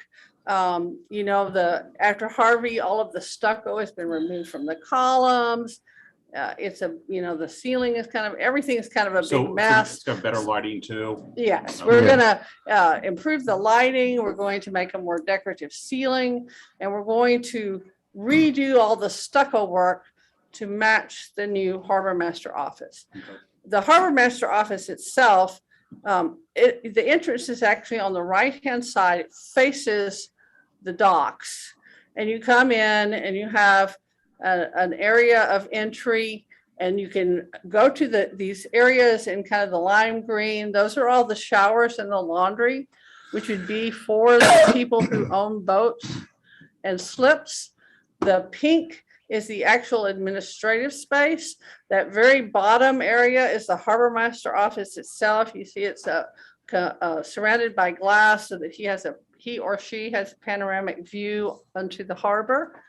And then on the right-hand side of the building, we have an elevator, the stairs, the mechanical, electrical. So it's kind of all the support spaces. So is the second story the same footprint? Yes, sir. We're about to go Somewhat, there. yeah, But somewhat. one thing I'd point out is that the green can be accessed while the pink, the administrative after hours, can be closed off and there's no access to that. So Right. the green is semi-public space or marina Yeah. use space. Yeah. So like if someone comes in and they're transient, you can give them a key code to come in here after hours and they can shower, do laundry. Yeah, whatever they Yeah. need to do. And one of the shower facilities is totally ADA. Everything about this building is ADA compliant. So, because it also is elevated to get it above the floodplain. What's the And so, approximate elevation gonna be? I'm sorry, well, that's part of the thing. We don't have this final elevation, Okay. but it's gonna be about 4 feet above the grade. Right, because right now it's about 6 foot. And I think BFE out there is 9 plus Plus 1. one. So yeah, so it's That's about what a we've 4 been foot. kind of working Yeah, on. okay. But we're due to have the updated survey like imminently. Okay. And then we'll set the final grade. So some of this is conceptual, Right. but it's generally in the ballpark of what we're gonna have to do to elevate it. So then on the second floor, we have a base bid and an alternate for the second floor. The base bid, which is on the left, is a multi-purpose room which seats approximately 42 in a banquet setting, like around tables. We have a kitchen with a pantry. We have the men's and women's restrooms and then some support areas. On the right-hand side is the alternate bid. And as you can see, the alternate bid takes you from approximately 7 tables to 10 tables. And so, excuse me, it has a capacity in the banquet seating of 60, the same kitchen. We've still got a pantry, the bathrooms, but we also get a large storage area for furniture storage and Tables, stuff just like that. generally support. So just out of curiosity on the kitchen, is it like just a residential type? It's a residential It would warming be a kitchen. residential type kitchen. Yeah, like a caterer could come in there. Right, yeah. Like if you did a wedding up there, like Exactly. if any of the fishing tournaments wanted to have like a workers or a VIP area. So I'm assuming that based on that 2 sides of the upstairs of the banquet room would be overlooking almost Yes. full glass. Yeah. Well, It's all full where glass. David had his right there, all that is glass. So Okay, so it's all, like- all of that, Like will- floor to ceiling pretty much? Yes, pretty sir. much. So And it's then, gonna be a gorgeous view. Correct. Yes, it's gonna be lovely.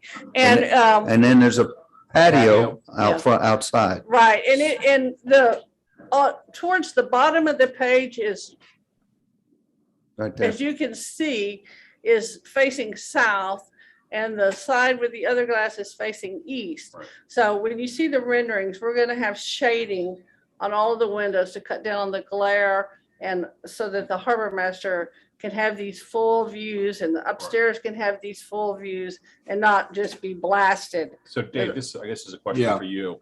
So, I mean, my personal opinion, I like the alternate bid. Yeah. So what's the It's going to Money. boil down to money, but so you guys will have the choice. So Money, it's always money. yeah, so you guys we'll bid this out. And so we'll get 2 bids. We'll get the base bid and we'll get the alternate bid. We bring it to you guys and one of 2 things happen. Well, one of 3 things. It's either right on budget and you say, oh, let's go with the bigger one. It's under budget and you say, oh, let's go with the bigger one. Or it's over budget and you guys could say, oh, let's go with the base bid. Or you guys could go dip into your hot tax and say, let's spend the extra $150K and do the alternate bid. So, Sorry, just real quick. Okay.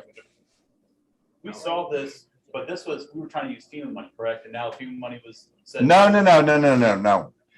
This has always been EDA money, Okay, always, except for the pavilion. right. The main pavilion was a FEMA project and then it got rejected. Except for 20,000. We were trying to get about 120 grand out of FEMA. And then at one point, when we saw the corrosion, we were like, man, this thing's maybe totaled. And so we did at one point say it's totaled and FEMA was like, no, it's not. That happened way before Harvey.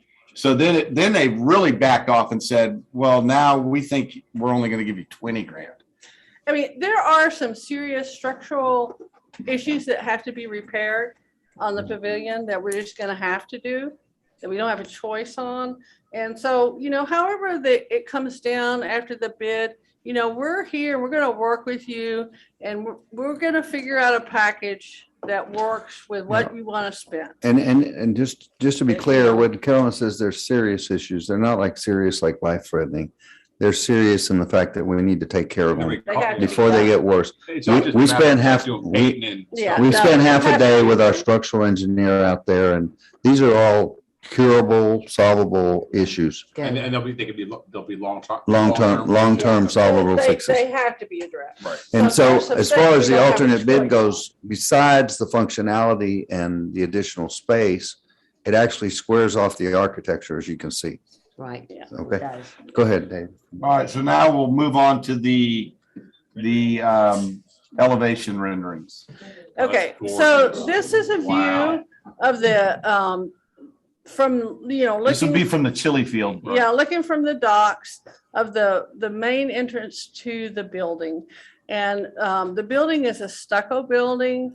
As you can see, it's elevated. Go ahead and hit the button one time. There's some bullet points. Okay, yeah. Yeah, and so because we're constructed above the floodplain, we do have to have these ramps and stairs, but everything will be ADA accessible. And, as we've talked about before, the building itself is multi-purpose.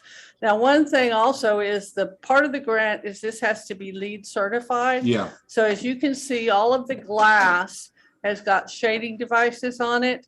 The tower is actually the elevator. I don't know if you know that much about elevator construction, but the elevator has to have a hoistway which extends above the roof. And so the glass that we're showing there will do that is backlit translucent glass, just so it shows as a kind of a nighttime element. But that's actually the elevator. And on the right-hand side, where the board and batten area is above the palm trees. Okay, see, that's the stairs. So if we do the alternate, that part of the building will extend out and we will have a similar roof on So you don't have that. an alternate view of that? No, Okay. but the architecture will be the same. Yeah, so what we've tried to do is kind of be in keeping with, what's going on around town, and that people seem to respond to and be very comfortable with. We think it's come out quite nicely, and I hope y'all feel the same. So, And it's not jumping out at you. It's kind of monochromatic. It's not monochromatic, but it's a little more subtle yeah, it than the is. red roofs you have now. We're trying to sort of make it a special. It's in my opinion, it's gorgeous. I mean, I'd like to see the view from the other side. Well, Well, you're coming, we're you're gonna coming. look. Okay, and this is on a very windy day. It's a very, Wow. Well, the renderer is an artist and he likes for everything to be really super dramatic. And so I was trying to get him to tone it down, but it's Carolyn somewhat. said, Dave, do you have any comments? And I was like, Yeah. well, the making hurricane. me force sick. Yeah, the landing- hurricane is on the way. But as you can see from this view, this is from the harbor itself. And you can start to kind of see some of the things we're doing on the pavilion to tie everything together. As you can see, if you look at the balcony, and I've told the engineers to design the balcony with A business person. standing on it with no breathing room. It's going to be the strongest balcony in Texas. Because on fishing tournaments, everybody's These going to are contractors. I'm sorry. It's the mayor talking to his wife. Mayor. Yeah, Yeah, this is from Janak, our architects on the Harbor Master project. okay, Yeah. looks good. All right, great, Mayor, thank you. Okay, and then one of the things that you'll notice is on the pavilion itself, we have these additions Yeah, what is that that? we are trying to kind of meld the architecture with these hip structures. One of the things is the pavilion is made up of these trusses, these super long span trusses. So we can't add a lot of weight there. So we're doing these kind of frameworks to give the impression of a roof, but not add all the weight to the roof. And one of the things we want to do is add some LED lighting underneath them, so at night it kind of glows. And I think it'll be really pretty. Is that, so is that gonna be? Yeah, I've got a question for you. Then, or is it? I have a question for you. It won't be open. No. Yes, Hello? yes, Mayor. Yes, sir. In the picture here that I see, the wave action out there, is this on the side or? It's an Anglesey day. This is the day before the hurricane. Mayor, it was a graphic artist taking liberties with his artistic capabilities. Well, I'll say. Yeah. But anyway, Not getting seasick. I know y'all have a long night, so I'm not going to get long-winded, but those little pop-ups as they exist today are kind of false. You know, they almost look like they'd be skylights or something, but they're not. And there's gonna be a little light, so. Yeah, so we really can't cut holes through there because you have these big joists. The truss is. I'm sorry, truss is very, very closely on center, but it kind of decorative, and I don't like the word decorative, but you know, but it won't be a decorative element at night because it'll have LED lighting on it, so it'll have a night life, if you will. Right. Yeah. Right. So here's the view from, as you're driving around. Yeah, and this is the entry to the pavilion. And one of the things we really want to do here is provide an entrance, you know, have a sense of I mean, it's a arrival. statement. I mean, this is a statement. Yeah, instead of just, you know, or it's all kind of one thing. Right. And so, and also, as you notice, we have a distinct separation between pedestrian and vehicular traffic. So, you know, we want kids can run around and families can enjoy life and cars can. Yeah, it's important to note that we've separated the cars and the kids and the pedestrians. Yeah. So you can, if you're a pedestrian, you're not dodging cars or looking around. And so, and it was a pretty simple solution. One of the other things from this side is you can see the barbecue pavilion. Yeah. And that's that lower structure. So that's a covered area. We don't intend to put any kind of counters or anything underneath it. That'll be taken care of with furniture so that people who are having events can, I mean, it can be a bar, it can be a barbecue area, it could be additional seating, but give the flexibility to. And it'll probably be concrete, so it's semi-indestructible Right, yeah. to the elements. It'll be part of the slab. Go ahead. Okay, go ahead and click it. That's just gonna tell you what I've just said. And so this is a view from the parking lot to the pavilion where you can see kind of the improvements that we want to do from an aesthetic standpoint. Obviously, we like this palm tree promenade and with the seating walls, it gives a lot of people space for people to sit and enjoy life. It's kind of, if you look in the shadows, you can see that we're trying to kind of vault the base of the ceiling up or adding some false beams to give that big That giant architectural, flat yeah. ceiling some definition and add some pendant lighting. Now the lighting we're showing is this is marine grade metal, and we're going to try everything we possibly can to make sure that the finishes and the materials that we use can stand up to this environment. Raymond and I have lived here all our lives, and we know what it means to. There's no such thing as marine grade. It's just- That's right, exactly right. Well, And but, we you know, do have to take into consideration with the lighting that it should be downward refracting lighting Right, to meet our ordinances, so. right, yeah. Okay, Well, yeah. it's under So the that one in canopy. the front has to go. Yeah, the little sconces on the columns are very, they can be very low light, and they do have a little top on them. Okay. So everything has a top on it. The only thing that would have any kind of upward is the LED lighting on the little hats. I call them the hats on the little framed roof structures. but we'll make sure that we stay within the ordinance on that. Why don't you just get down dwelling ones? I mean, those are Yeah. Very nice. Yeah. We'll work with our electrical engineer, our lighting Yeah, so folks. we have lighting consultants that we work with that Yeah. will help us to make sure that we stay on track with everything. And so just give it another click. It's just gonna say the things that I've already said.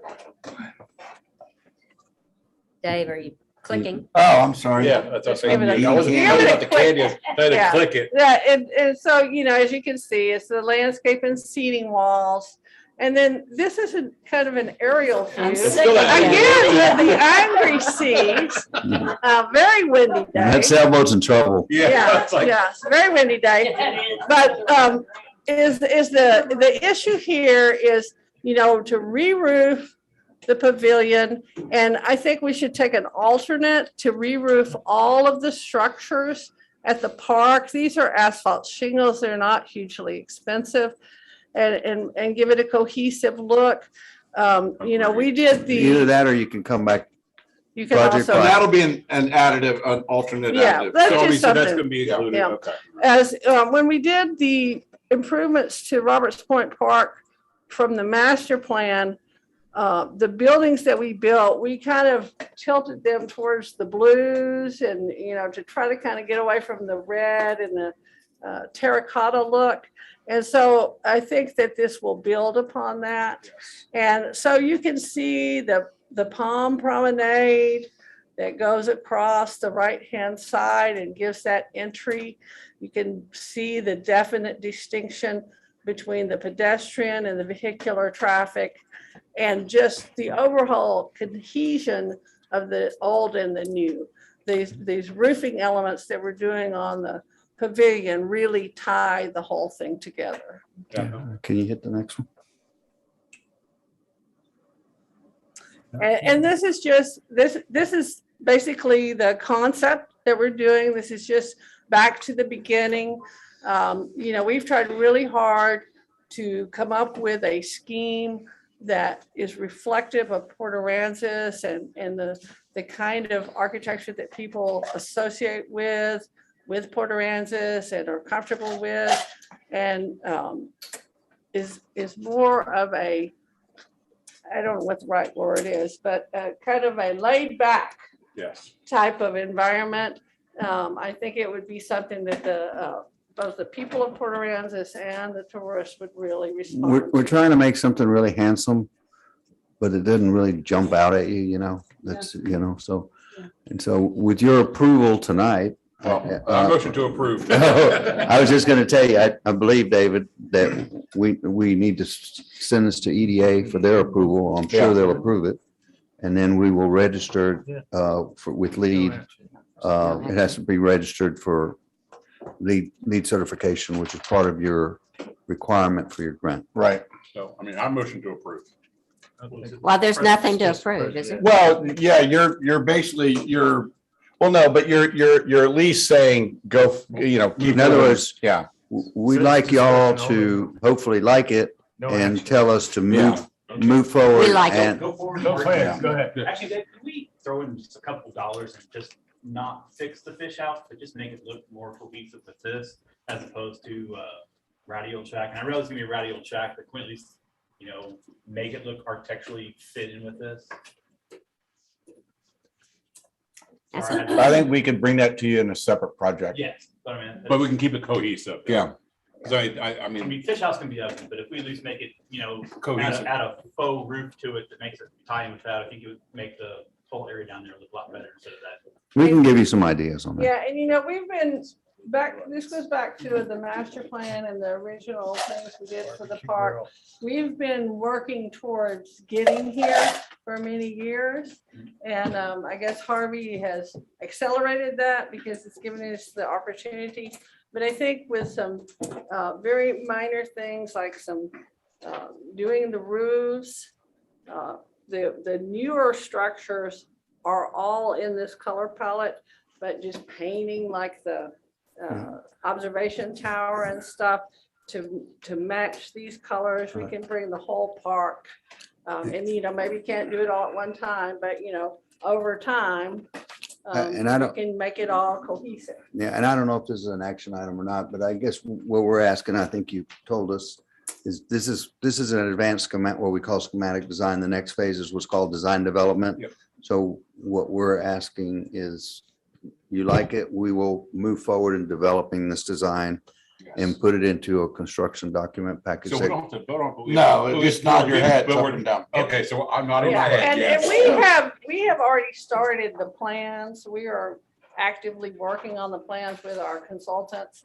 And so this is a, if you guys like it, which you seem to, which we're very happy. We like it. We think it's going to be great. So we'll continue to develop it and get it in front of the. We'll submit it to EDA tomorrow and to the lead folks. Awesome. Get it certified. Thank you, Thank you guys. all. Looks Thank awesome. y'all. Yes. We love it. Very good. Look, Very guys, nice to thank see you so much. Carolyn. Okay. Go back to L. L, resolution approving tri-party contract agreement for Texas Water Development Board, FEMA, grant for construction of a he took FEMA it. declared severe. Raymond, do you have the clicker thing? Repetitively lost property at 503 Avenue H, and authorizing the city manager to sign all documents associated with said. Okay, we're agreement. doing L. Okay. Yes. So anyone in the city, if they are considered a repetitive loss structure, in other words, if they are one of the lowest of the low in elevation, and they have repetitively been flooded and have submitted multiple insurance claims to FEMA over the years, they qualify for some help, federal help. So this particular lot at 503 Avenue H has gotten an award for an approved grant. So it's a federal grant, but the feds don't just want to give the grant to Joe Blow homeowner. They say, no, we're going to give you the grant, but you're going to run it through one of a local agency like the Texas Water Development Board, and the city is going to play banker. So all we do is hold the grant funds, and the homeowner goes out and hires the contractor, and the Texas Water Board plays project manager for the feds. And then the Texas Water Board contacts the city, because the money's sitting in our account, and says they need their first draw of $20,000. We've approved it. You can go ahead and officially release the money. So all we're doing is we're the fund holder for the project. We assume no liability. So If everything goes south and they start suing, we're just the money guy. Okay, so. But this is how it has to be. I mean, these federal programs have to do this. I thought the feds only gave you money if you were going to Take your house off of, basically like turn it into a pasture. Or raise it. Or raise it, and that's the key. That's what this is doing. They're gonna tunnel under this house, under the slab, And raise jack the whole thing up about 4 feet, and then redo all the foundations. Wouldn't it be just cheaper to build a new house? Now. I mean, That's not our concern. I know, but it's just, okay. Probably not. So So, our recommendation is to motion To approve. I'll as second. stated. Okay. Second, Councilmember Mott, Yes. Councilmember Krieger, Yes. Councilmember Clark, Yes. Councilmember Park, Yes. Councilmember Seeloff, yes. Mayor Pro Tem Holt, Yes. Mayor Bouillon. Yes. Motion carries. M, resolution directing the city manager to develop and implement an online message board for use by council members. Yeah, there We're were, going to table this one Yeah. and get back to it Yeah. next month. there you Okay. go. Do we need a motion on that or just table it and work, move on? Okay, so let's have a What about- she wants that presentation from Brett motion? Starwar from Port Aransas Chamber of Commerce. Oh, we on saved it. You were sleeping back there Wayfinding worrying and almost. I citywide mean- direction. I wish Conrad could stay because we have some cool stuff that's cross-related to what. Oh, really? Yeah, that would have been neat. Wayfaring? What? Here's the handout that's also ready to present in front of you. Oh, man, we get color stuff. Wow. So you're lucky I cut the presentation down from 77 We're on- slides oh, to about Or no, 20. we're on 20? Yeah, it is a I'm gonna go Nancy. quick though, I Fast, promise. fast, fast. The clicker's working and all of them. All right, clicker's working. Here we go. Let's roll. More at the beginning. Let's go to the beginning here. Okay. And are you going to start with what wayfinding is? I'm not, yes. Okay, good. It's kind of, I mean, it's a lot of different interpretations out there. So just a little bit of background on this project.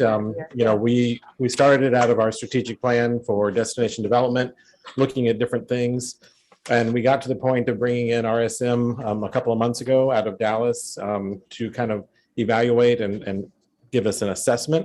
And this first project is almost done. So what you have in front of you is about 22 slides of the 67 slide document that's almost done. It needs about another week. But David had asked me to come in. I think you all had met them. Tina, you'll get to meet them eventually. And I can also send you the recording that some of the people sat in on. But going back to what wayfinding is, it's connected to placemaking, but most importantly, it's a multi-channeled approach to communicating numerous elements, anything from architectural layout, brand implementation, signs, maps, person to person, even some of the pre-visit stuff that the Tourism Bureau and Chamber does for the travelers. So it's a way to find your way around town? Is that Yeah, what you're saying? and you'll see some key examples of that as we. Cohesive way. Cohesive way. So, and we'll even get into some of the pavilion stuff that the previous guest just talked about. But when we look at, I'm not going to go through all these slides and I pushed the wrong button. But when we look at kind of who our audience is here, it is our Port Aransas residents, we call it home. It's seasonal residents who have maybe second homes here that come in a couple times a year with us or stay a couple months with us. And then also the seasonal tourist. And those people may be coming for the first time, or they may be traditionalists who come down every year with us. And then there's also different types of users we're looking at that are nature seekers.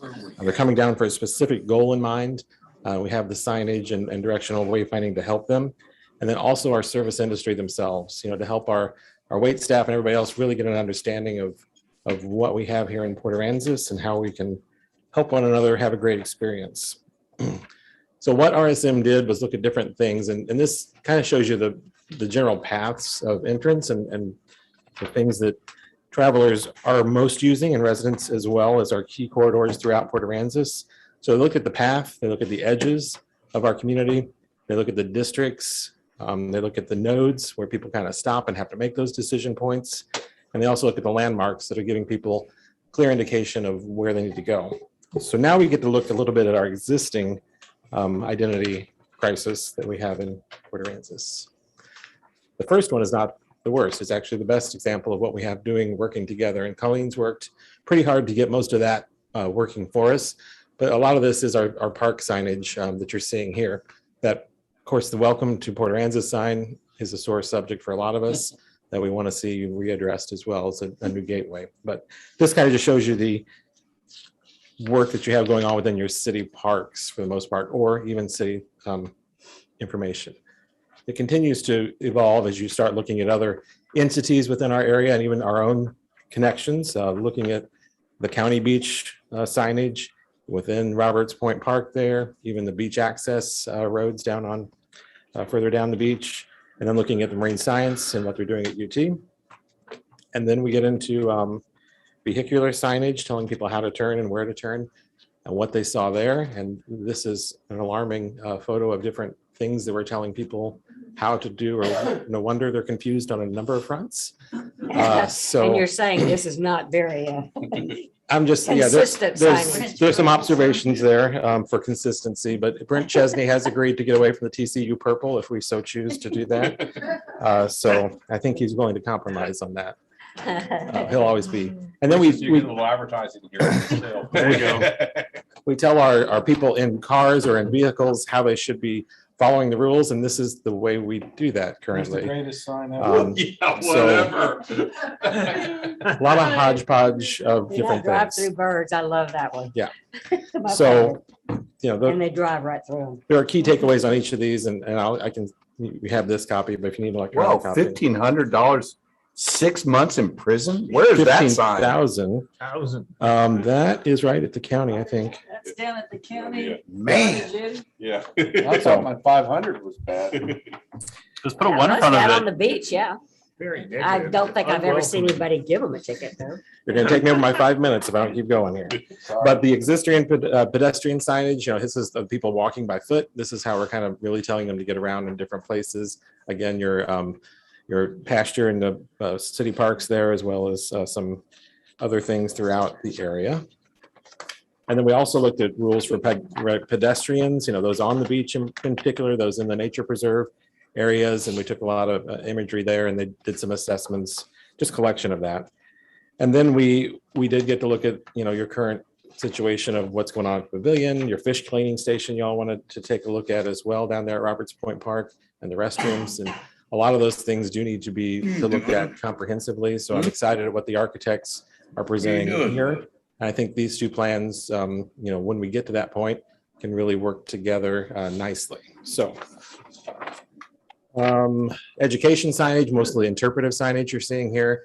Just again, we have several different entities that are doing that, but working together with UT, working together with our park district, working together with even down at Mustang Island State Park.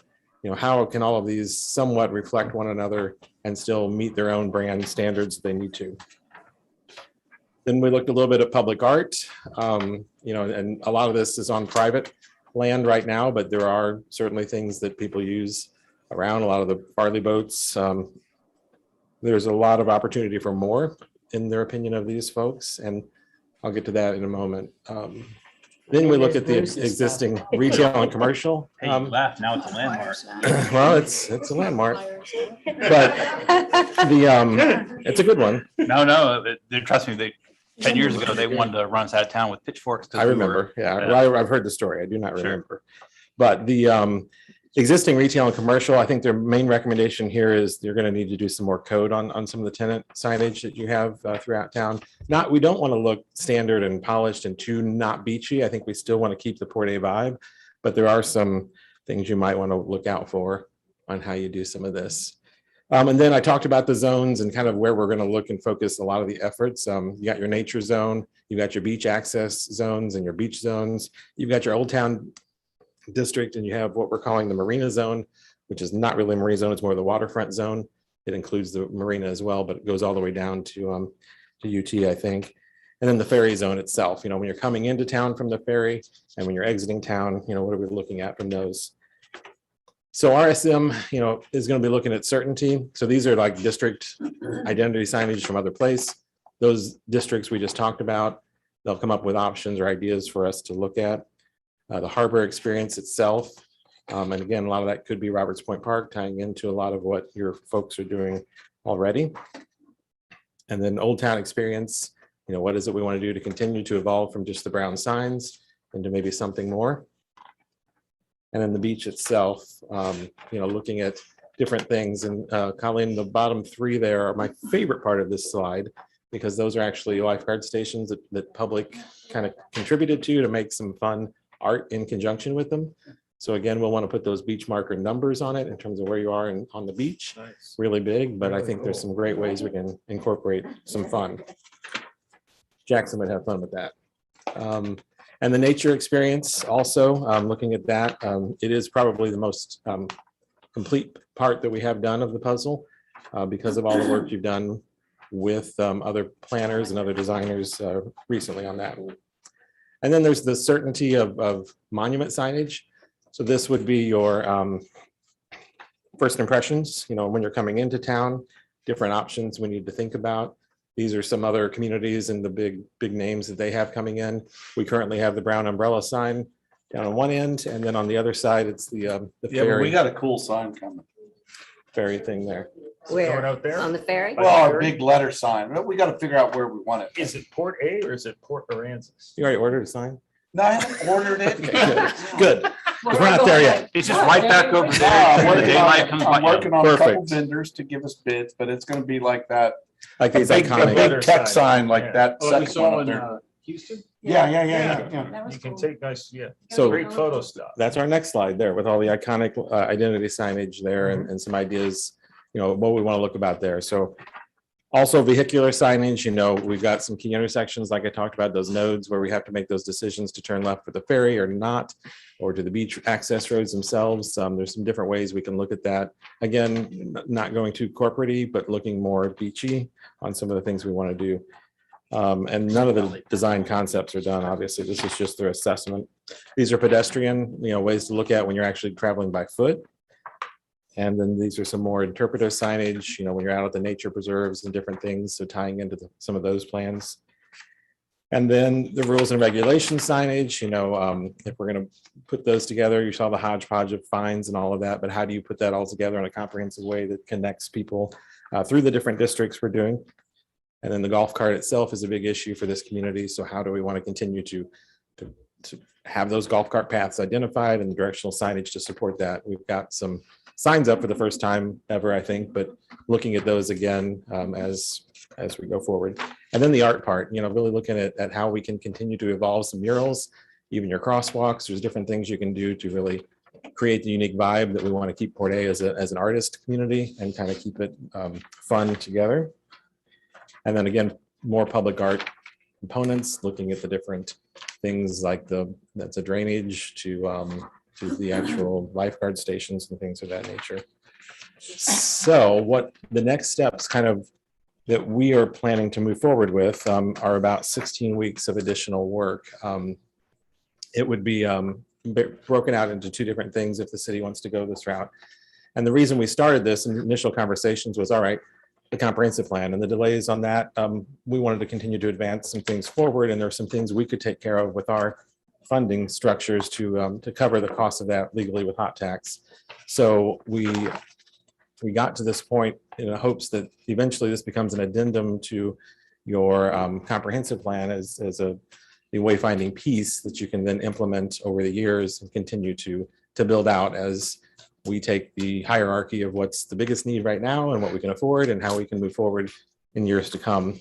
But what they would do in the next 6 to 8 weeks, once we get this piece finalized in the next couple of weeks, would be going to concept and schematic design package, which would involve, breaking some of these areas out and developing our own sense of place that we want to continue to do for the different districts and how we want to do it for the city as a whole. And then what they would do as well, if we wanted, would be do the comprehensive bid package, which would take each of those segments into consideration and give you things that you can then bid out piece by piece with all the material scoped out, everything ready to go to bid. So it's more turnkey for you. And all you have to do is say, all right, let's do this. Here's what it's going to take. And then you get your bids back and move into whatever it is we want to do. So each area, you're gonna have members of the community involved? Yes. Along this way to kind of come up with signage that's, I don't want to say you guys are making the decision, No, but some of you are going to be on. I mean, is the community going to be X going to involved? be on, and we will have community members on Yeah, as I mean, the well. community definitely needs to be involved. I don't. Who sat in on that? You sat in on it, Joellen. Who Yeah. else I did? did. We did about. Oh yeah, you guys were both there. And I think Dave Yep, and that was Joan and online. Bruce all at some point got connection to it. And Tina, like I said, I'll get you. Yeah, that's why I wanted to see this go forward. So what are the next steps, I guess? So those concept design phases is about a 6 to 8 week process, and then getting you a bid package available for all of the different elements. There's still a little more to come from what they're doing. So each of these are going to come with an estimated price tag as part of the current scope that they're in. And I have about 6 or 8 slides on these. So like, for instance, the monument identity signage, which I think is the one we really do want to fix sooner than later.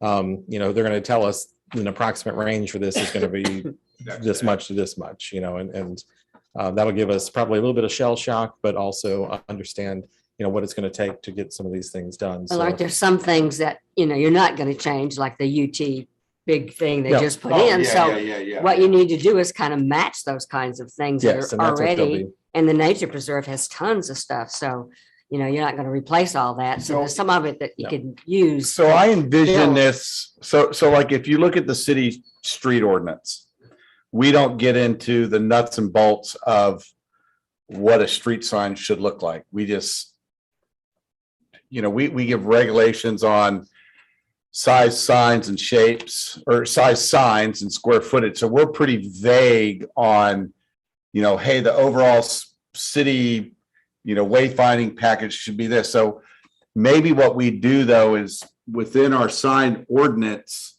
we adopt this Concept. we adopt the final package as a like a supplement, like you said, like a supplement to chapter 19, which is signs. And then it's at council's discretion to go in and fund different components of it throughout the years. As you guys find the money to do it. So now, so hot tax money can be used for this, is that correct? For wayfinding and directional signage. Okay, so yes. 100% of it can be funded. through Not hot tax? 100% of your hot tax, but yes, 100, yes. Okay. Well, I don't know about, I'm pretty sure 100%, yes. It's an eligible item within the law. So focus on the monument, but don't forget there was also a focus was necessary on the beach entrance because, yeah. signs. Yes, because of like the that Tony drownings Amos. that we had, and there were some other items. So I think I'd put those on equal footing. Well, I agree. I don't, a lot of it is critical in my opinion, and some of the So, the vehicular directional traffic. so that we are have you gonna now. then also in this process determine like the, 1, 2, 3, like, prioritize things? So I mean, Yeah, obviously. and the you guys beach- can prioritize it too, as you. Right, but I as you mean, see fit. you guys are doing a lot of the legwork. They for are, us, they right? will, Or yes, they the will, I mean. RSM will come out and But say. but through all that process. You're gonna we prioritize. prioritize by giving him money, because he's gonna say, here's gonna come with a package and say, here's all the signs we think y'all need, and Right. here's what it's gonna cost, and then you're gonna go through and say, well. Right, we I can know, I afford- understand, I yeah. understand that portion, but I mean, but there are things like, entrance to the city signs and the beach are more priority than some other areas. Yeah, and those are going to take, approaches with TxDOT Right. and more of a long-term conversation about, And what about businesses? Are you going to try to talk businesses into that would be your buying into job. some look or? Oh, we would encourage, some adoption of different things and emulation of what we're trying to do here. But in terms of the actual signs out front, Right. and some of the things we can do to reduce sign clutter, a lot of that can come from you all and the code that you have on some signage issues, or I don't want to say the word ordinance, but some of those things could be definitely managed. And all of that, this group will be a resource for you. So I think it's Right. it's perfect timing. It's great in terms of where we are and a lot of things coming back on board after Harvey and as we grow as a popular tourism destination and a popular place to want to have a second home or live. This will create that sense of place and make us feel pride about where we live and happy to see, not just signs from 20 years ago, still there pointing the wrong direction, but a clean approach. So we'll continue to move forward and color choice and some of that, a lot of folks, we're definitely going to involve the public, but you involve a mass group and you're going to have 20 different No, I understand that. decisions, But I but mean, there's still gonna be input. yes, That's what I wanna make absolutely. sure of. This is not just And we're going to, talk to all of the landowners and the folks with interest, like, Colleen Park and Rec would be a heavy influence and factor, where she's going to be talking about next some of her planning that she has planned as well. A lot of that is going to, a lot of these things overlap, and I think that's where it's good to use this as an adoption to move forward and look at the different zones you do, and as you build out new sections, how you think about that. So, and that's really part of a comp plan, and that's where we're covering a lot of that and giving you a lot more depth to it, so you're ready to roll. Sorry. Okay. Thank you. Well, thank you. It sounds good. All right, I just want to say I was wrong. I estimated 8:30. It is now 9 o'clock, so I was way off. We're way I off. was way off. I said 9:15, so Bruce, if we, I think if you we might can. be wrong on that. Well, one. let's get moving then. Yeah, let's see here. Welcome to City Colleen. Council, Tina. All right, Colin, woo-hoo. Oh, yeah.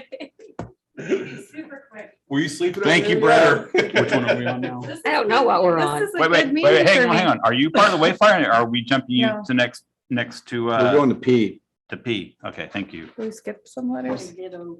We did, well, we've been jumping around, so we're not really Okay, following. let me say what it is then. All right. Resolution awarding requests for qualifications for consulting services for parks and open space master plan to Health Associates Incorporated. Funds for consulting services are available in Recreational Development Fund 225-58230, and authorizing the city manager to act as the executive officer and authorizing representative of the city in all matters pertaining to said contract. Okay, Colleen, tell us Excellent. about So it. just a little bit of background. We are at a 10-year mark to do a Parks and Open Space Master Planning process. It's a requirement to be eligible for grant funding from Texas Parks and Wildlife and some other entities. And so we did a 5-year update around 2018. I think we were a little late. But our Parks and Open Space Master Plan that you can access on our website is from 2011. So it was Right, time. the 18 one was a small little. Yeah. It It was wasn't a full-blown. in-house, yeah, it was just an in-house update of the 2011, basically. And the 2011 one wasn't a huge open space master plan either. It was an inventory of our facilities and the quality of the facilities. And then it was a needs assessment on community programming and the facilities that the community So wanted this to is a see. Bigger. So this will be more comprehensive. The request for qualifications listed about 10 items, including graphic renderings of what the community park and Roberts Point Park and our new nature preserve 30 acres could look like. It asks for financial feasibility information. So if the community decides there's some amenity that's at the top of their list, what are some ways that we can fund that? What's it eligible for? Things like that. So we had 5 responses, and David, myself, and Brett and Rick Adams looked over the. Ray looked over them too. Didn't you? Yes, yeah. There's so many Rays, I get confused sometimes.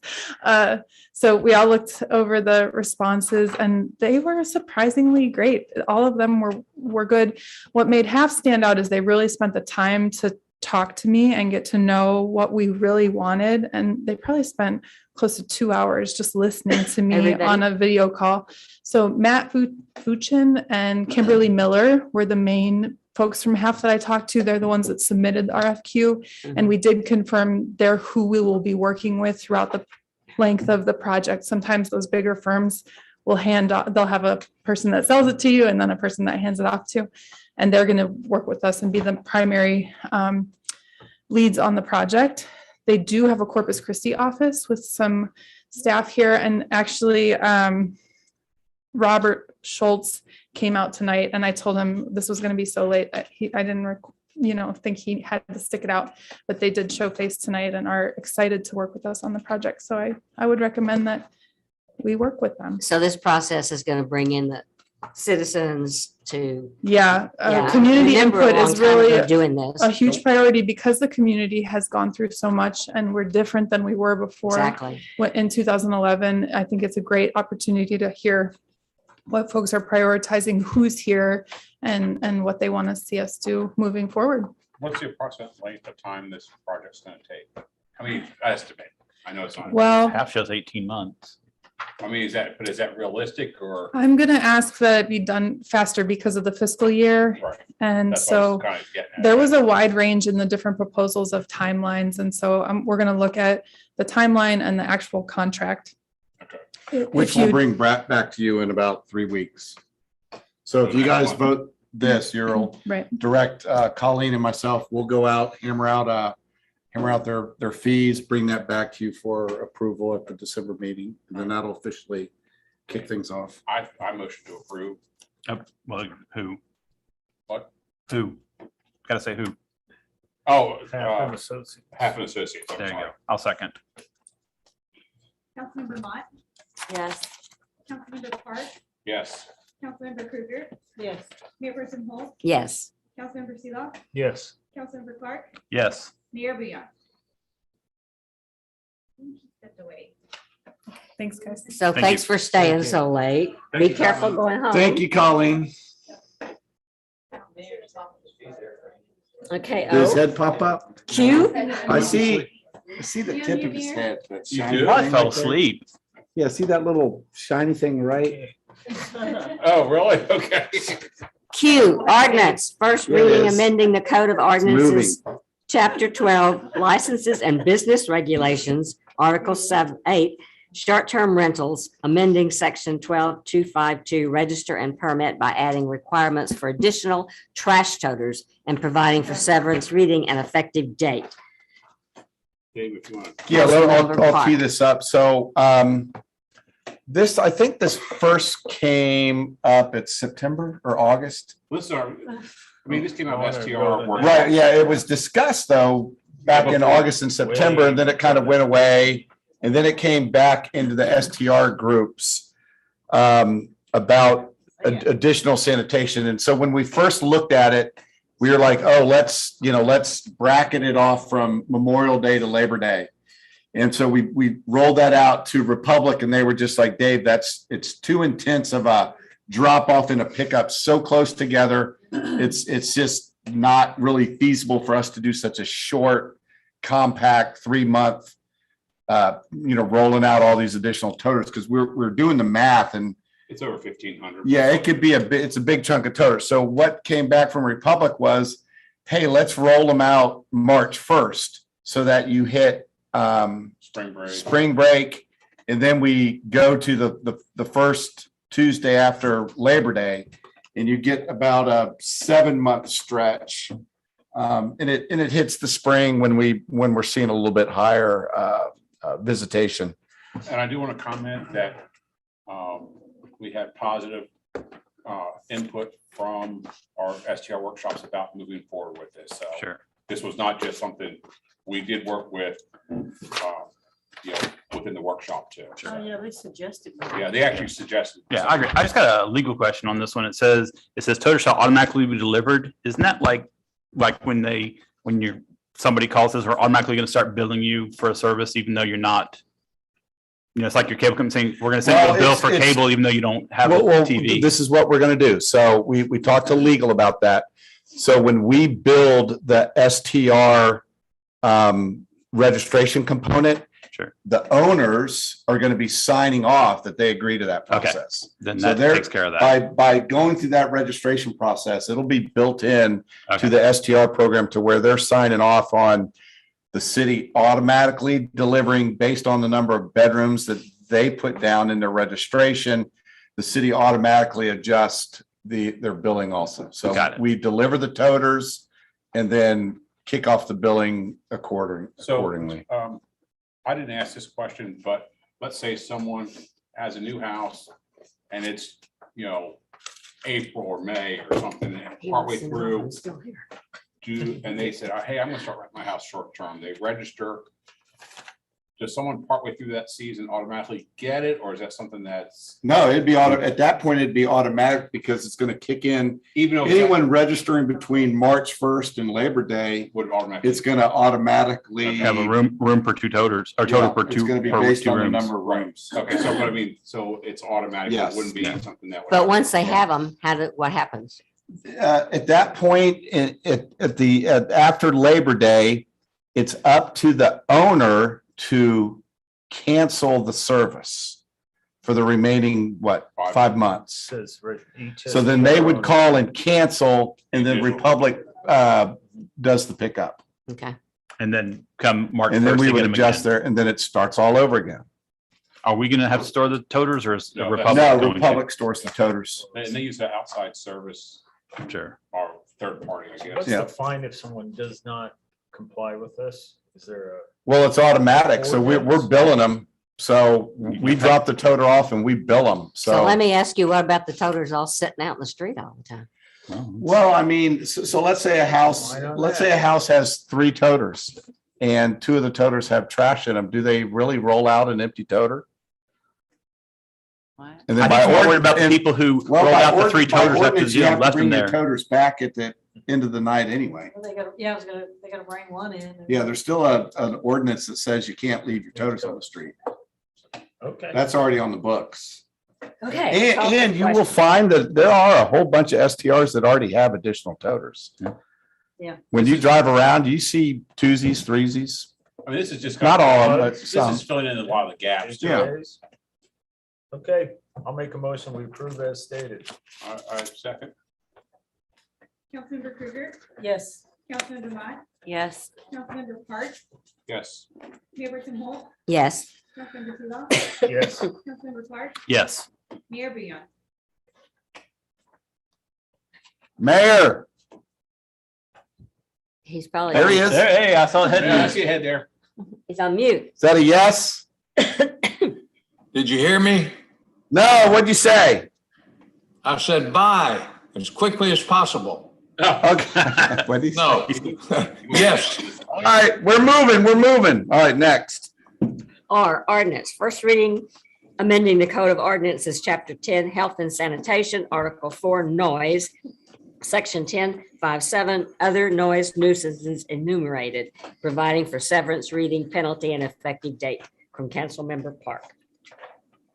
I'll tee this one up. There was discussion relating to someone calling in a noise complaint having to be present, like during when the cop shows up. So all this does is say the complainant need not be physically present during the peace officer's measurement of the noise. So if Miss Smith, the 85-year-old, calls on the party down the street, she doesn't have to come out and physically be present with the peace officer while they make the noise. She can make the call from her house. And then the peace officer can come out and make the noise determination by himself. But so the only issue with that is because the owner is not present, the complainant is not present, the officer cannot go onto their property to do the reading. They'll have to do it from the street. Right. Well, yeah, right. So in some instances, it's probably advantageous. Let's say the noise was in the backyard coming from back behind the house. It is more advantageous for the homeowner to escort the officer to the back porch and say, point your gun from here because that's where the noise is. But if they're present, then that's fine. They can possibly get a better reading if the owner's there to escort them around the property. However, if they are not present, then most likely the peace officer is not going to go walking into someone's backyard to take a noise measurement. Is that correct, Chief? Well, I think there's a misinterpretation of what the problem is. The homeowners don't need to be present for us to take the readings the way it is now. We do it from a public space. The problem is the homeowner has to testify in court because the officer cannot file the charges, or the person that's making the complaint has to testify in court. So if you come down here for vacation and you complain the noise in the next door neighbor's house is loud, we can issue a citation on your behalf, but you have to sign the complaint. And if they choose to file that in court, the police officer can't be offended, basically, is what it is. Right. The way the ordinance is. Only an individual can be. So I totally blew this one. So what do we need to do to correct this ordinance? Why don't you just kill it for tonight, and David and I can get together and we'll rewrite it. Bring this one back. All right, then we table it. Okay, thank you. We'll table it. Oops. And All we're right. tabling the next We'll one. fix that one. All right. S is tabled. Back to the drawing board. What? We're tabling S. S. Which is the animal ordinance. Okay. To do some more research. Okay. Yes, please, because I think we can handle that without. Okay, the T, noise. ordinance, the first reading, amending the Code of Ordinances, Chapter 27, Public Beach, Article 4, Regulations by adding. I'm sorry, I'm a little slow after this many hours, apologize. So on S, there was a comment from a citizen and they wanted to know, have there been any citations written on the property? Because this is due to the cat house, as I think, who was it? It was Bobby Edwards. Bobby, yeah. So I think, they mentioned, have there been any Keith, citations? Chief, could you find out from animal control? Yeah, we took a different tack. We trapped all the stray animals. They were feral. They weren't belonging to the homeowner, but he was feeding them. So we got him to block off the windows on the house, and we trapped all the feral animals. So the answer is no citations? No citations were issued. So my question is the problem gone? It is for now. Okay. Yeah.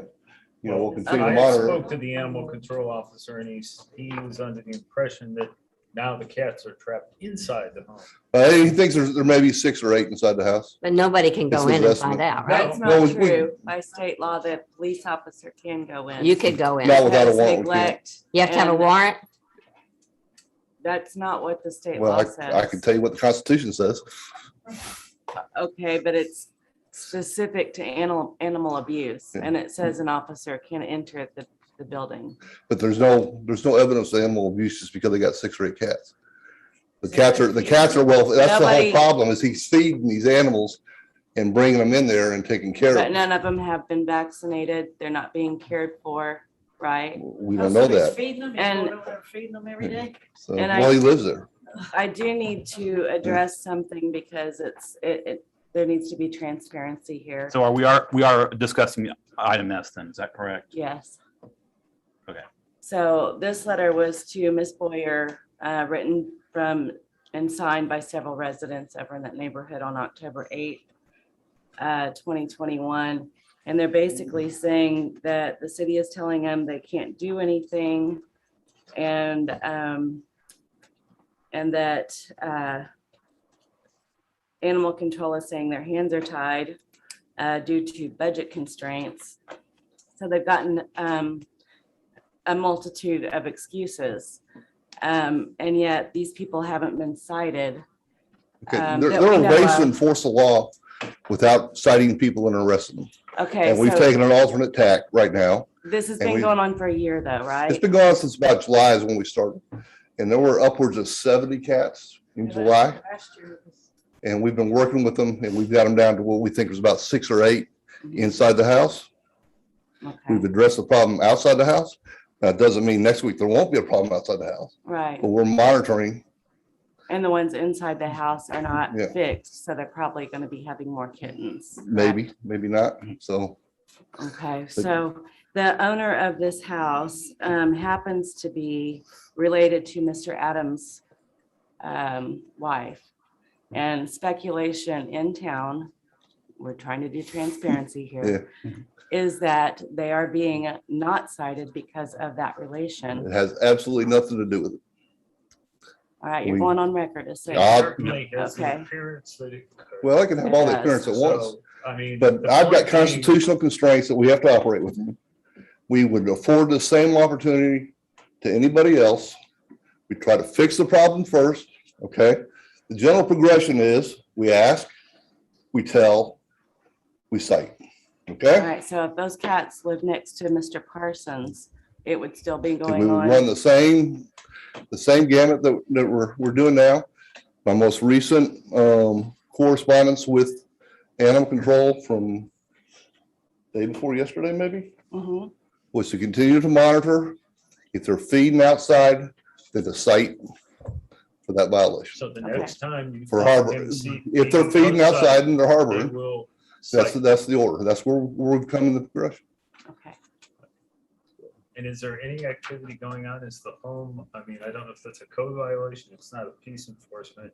Is the home at a point with, as many cats were in there for as long as possible? We discussed ammonia monitoring and things like that. Any actions on livability of that home, condemnability? Have of you ever that thought home? about just calling PETA or some other No, we've animal called rights all of them. organization? They're not interested in the cats. And, I know everybody their first reaction is cite and arrest and stuff like that, but that's not the way I want to do business. I don't want to live in a police state. Well, but No, our it, first but it's your job. And so we try alternatives to fixing the problem, and if we can't fix it, then we've got And the a big stick. reasonable amount yeah. of time, but when you're talking about an issue that could potentially be a health hazard, it's time to step up and take it seriously, I think. So, Well, and again, we've removed 62, 63 cats in, if the numbers were upwards of 70 as originally reported, and we're down to 6 or 8. and they're being euthanized, is that right? And Yeah, who they're pays- feral, who they're pays wild for cats. that? Most What? of them, Who he pays said, were for really that? wild. The city does. The city does, shouldn't the homeowner pay for that? Well, by definition, they're feral. So the homeowner doesn't own them. But he's feeding them, He's feeding. okay. I'm just trying to So, understand, yeah. so. Well, I guess it's sort of like if you feed a homeless person and he dies, just because you fed him, you're not responsible for him. It would be a pauper grave or But or the it's city creating a nuisance by eventually would feeding take care of them it. and attracting the feral cats there. And the ordinance that was cited earlier talks about harboring unvaccinated animals. Right. And we've interpreted his feeding feral cats as harboring an unvaccinated Mhm. animal. Would you So recommend an anti-hoarding law? Would that be of assistance to you?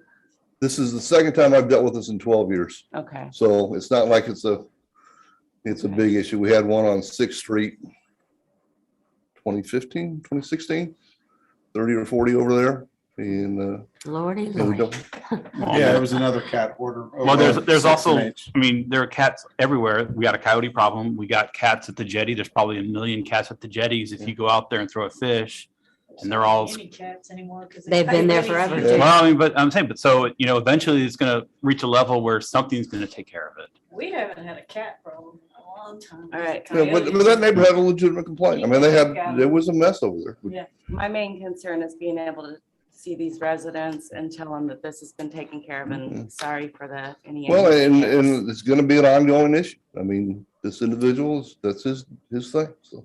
Well, can he not be arrested?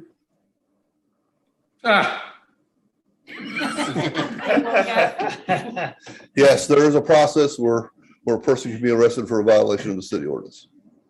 Okay, and a state law.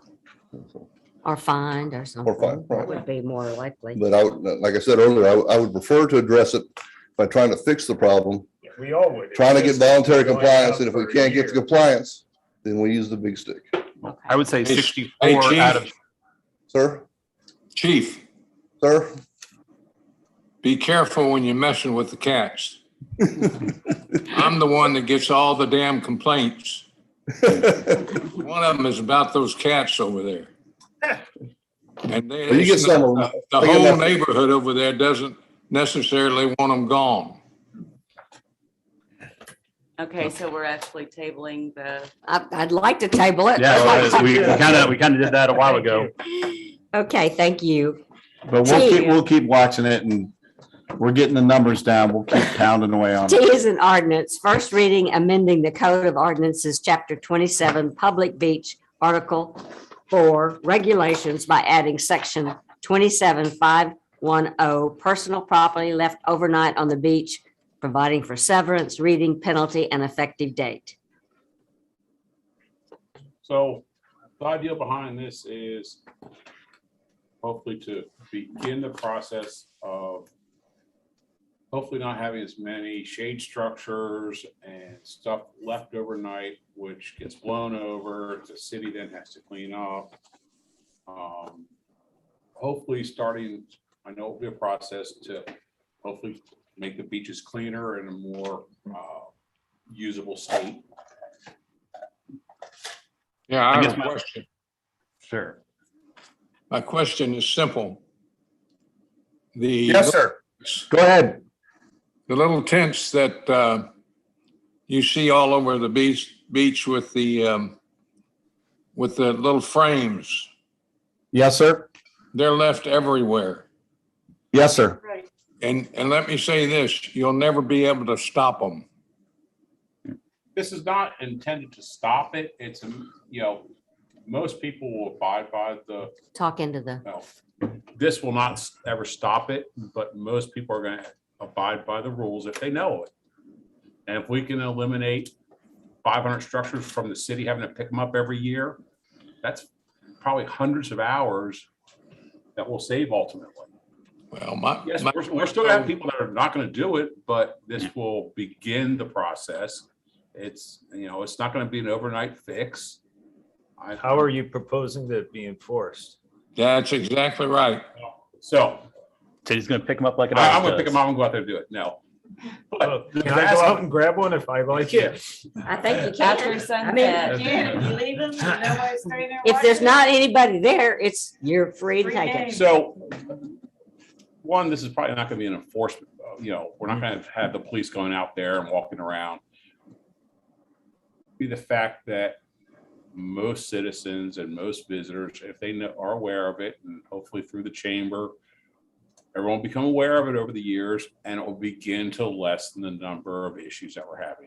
I'm fully in support of, I mean, personally, Tim, because I don't like the way the current system is set up where people think that they reserve the beach Right. for the entire time they're here. They come, they put their tent up and they leave it for 4 or 5 days. And then when they're gone and it's ripped up, they leave it again and they just take off. And then they call the chief and says, somebody stole my ice chest. Well, I guess my problem with this is, I'm sorry, I don't mean, are you?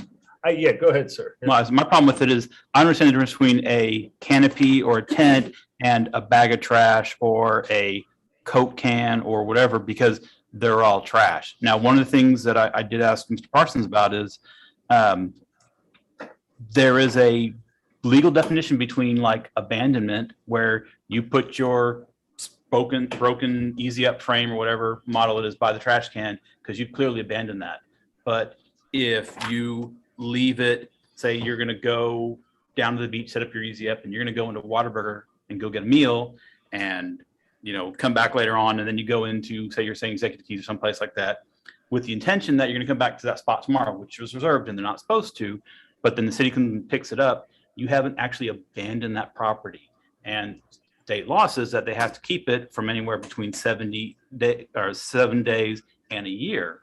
Otherwise, your property has been basically stolen from you. Galveston has already Right. done this. Yeah. And so that's one of the questions that he doesn't know, and we need to talk to somebody is, do we need to store these spider canopies that haven't been left by the dumpster for 7 days or 2 weeks or 90 days, or does it just go in the trash? And What are they gonna sue us? That's what our attorney. well, I mean, that's If it's unoccupied, chief, do you have any Doesn't the ordinance comments? declare it as abandoned property as a matter of law? I guess. Yep. I think that's what the ordinance, the language of the ordinance says. So as long as it's unoccupied overnight? So that gets away from what you're saying about somebody going like to the Whataburger and coming back. Well, not This would whatever, be but like overnight. yes, they reserve it with the anticipation of coming back, even though we don't reserve it. I guess So I that. guess we don't, and they shouldn't do it. Yeah. They should know. Well, that's I'm just trying. They should know that you can't reserve a spot by I mean, leaving your it's something tent like I said, overnight. This is not meant that we're gonna have the police chief and his guys out there or code enforcement. We're believing that the vast majority of people over the years. Well, I'll tell you the real problem with them. A lot of those cheaper, easy up type canopies, they're not anchored down well, so you get a strong wind and it kinks it. Yeah, And then once you kink it, you can't collapse it. Exactly.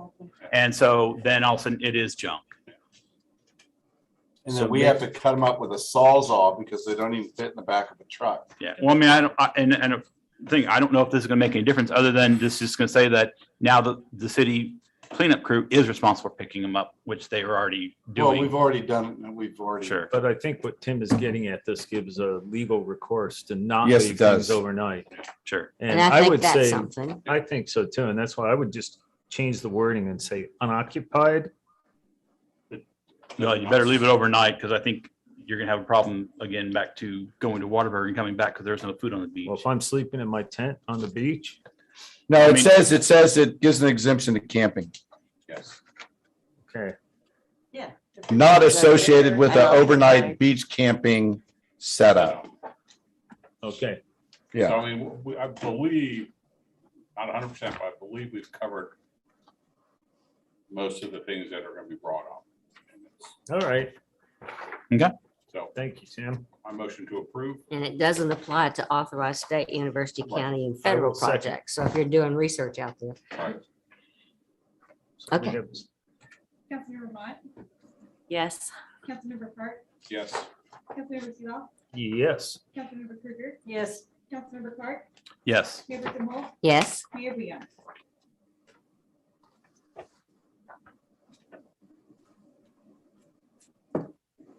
Mayor. I don't see his head. He probably fell back asleep. Yes. Okay. You, resolution. You said yes. Yeah. You, resolution approving change order number 2 for Charlie's Pastures Pier and Roberts Point Pier construction awarded to Derrick Construction Company, Inc. by adding additional fees in a total amount of $125,625, authorizing future budget amendments for fiscal year 2021-22 budget, and authorizing the city manager to sign all documents associated with said change order. Is this FEMA money, sir? Yes, it is. Motion to approve. I second. Mayor Tim Holt, Yes. Councilmember Seow, Yes. Councilmember Clark, Yes. Councilmember Krueger, Yes. Councilmember Mott, Yes. Councilmember Park, Yes. Mayor Beyond. Yes. And finally, V, presentation, general discussion from Broadus and Associates on Hurricane Harvey recovery. He got very sick this afternoon and called in sick, so I'm gonna have to, I can mail it out to you guys separately. That'd be fine. Okay. W, resolution approving the Friesen Nichols Comprehensive Plan and Impact Fee Schedule, approving scope of services, fees, and setting effective date. This has got to be you. Yeah, so just real quick, I do want to go over this though, but so you'll notice that this is, most likely it's going to go into 2 budget cycles. So it is a budgeted item. So we do have the budget for this first cycle. So there's really 3 things in this. It's the comprehensive plan update for 198,000, the update to the roadway and park dedication fees. That'll be based on the Parks and Open Space Master Plan. It'll update that portion for 97,000. And then the brand new drainage impact fee Right. is 154K. That's a pretty big component. It has a lot of engineering in it. But once we finish it, every time someone comes in and builds a new house, they'll pay a new roadway impact fee, a new park dedication fee, and a drainage impact fee, which will be the first time the city's had this. And it'll give you guys a pot of money to start building up for drainage projects. Right. So we'll be one of the premier impact fee cities in the state. We are gonna tax you till you bleed. You're terrible. And then you'll see it, and then the breakdown by this fiscal year and next fiscal year is that last exhibit A1. So you'll see that the this year's hit is 257K, and then fiscal year 22-23 is 192. Yeah. Right. I still motion to approve. So it's going to take us 2 years to get this done, huh? Yeah, you're looking at, I think we're hoping maybe 14 to 16 months, but it's still going to go into next. I think the first comprehensive plan took us 2 years. Well, the first one was even longer, but we piecemealed it and did a lot of it ourselves, and it just took that much longer. This will be quicker. Is there a second? Yes, there is a second by Mr. Long. I did. Okay. Councilmember Clark, Yes. Councilmember Cougar, Oh, yes. Councilmember Mott, Yes. Councilmember Park, Yes. Councilmember Zito, Yes. Mayor Tim Holt, Yes. Mayor Booyah. Yes, Motion carried. X, resolution amending volunteer fire department call rates effective October 1st, 2021, increasing all calls by $14, raising the entry-level certification to $50, the basic certification to $61, and the intermediate certification to $68, and the advanced certification to $74. Motion to approve. Second. And this will go back to October 1st. So any call outs or anything that we missed in this last 48 days will be retroed. Mayor Tim Holt, hey, Yes. David, Yes, sir. question for you. What is the going rate for a volunteer fire department, say in the Coastal Bend? Oh, in the coastal bend? Mayor, I'd have to go do some research on that. But we did approve this, Yeah, this was a budgeted approved item. Yeah, I know, but I'm just curious. Yeah. I'd have to go do a little research to get you that number. Okay. That's good. Most of our neighboring cities, I know Aransas Pass has a full-time, Portland's full-time, of course, Corpus is full-time. I'm not sure about Rockport or Ingleside. I'm not sure Has to about have their fire volunteer. departments. the volunteer. Is Rockport volunteer? I don't know. I'll look around for that, Mayor, and get you some numbers. Okay. Councilmember Zito, Yes. Councilmember Clark, Yes. Councilmember Cougar, Yes. Councilmember Mott, Abstain. Councilmember Park, Yes. Mayor Booyah. Yes. Motion carried. Staff reports. Tim, staff reports. Are you married to a fire? Presentations, general discussion, and approving of the following reports. We don't have finance, right? Nope. You don't want to give him a raise? No finance. Okay, police. Scott Burrows, police chief. The moment you waited all night for. Yeah. The highlighted. I You thought could it have was gone a home cat like discussion. 3 hours That's what ago. I waited for. Yeah, maybe I should have put that under significant events. How many cats have you arrested? Yeah, put that in your report. We're in our fall months, so things are not nearly as busy as they are during the spring and summer.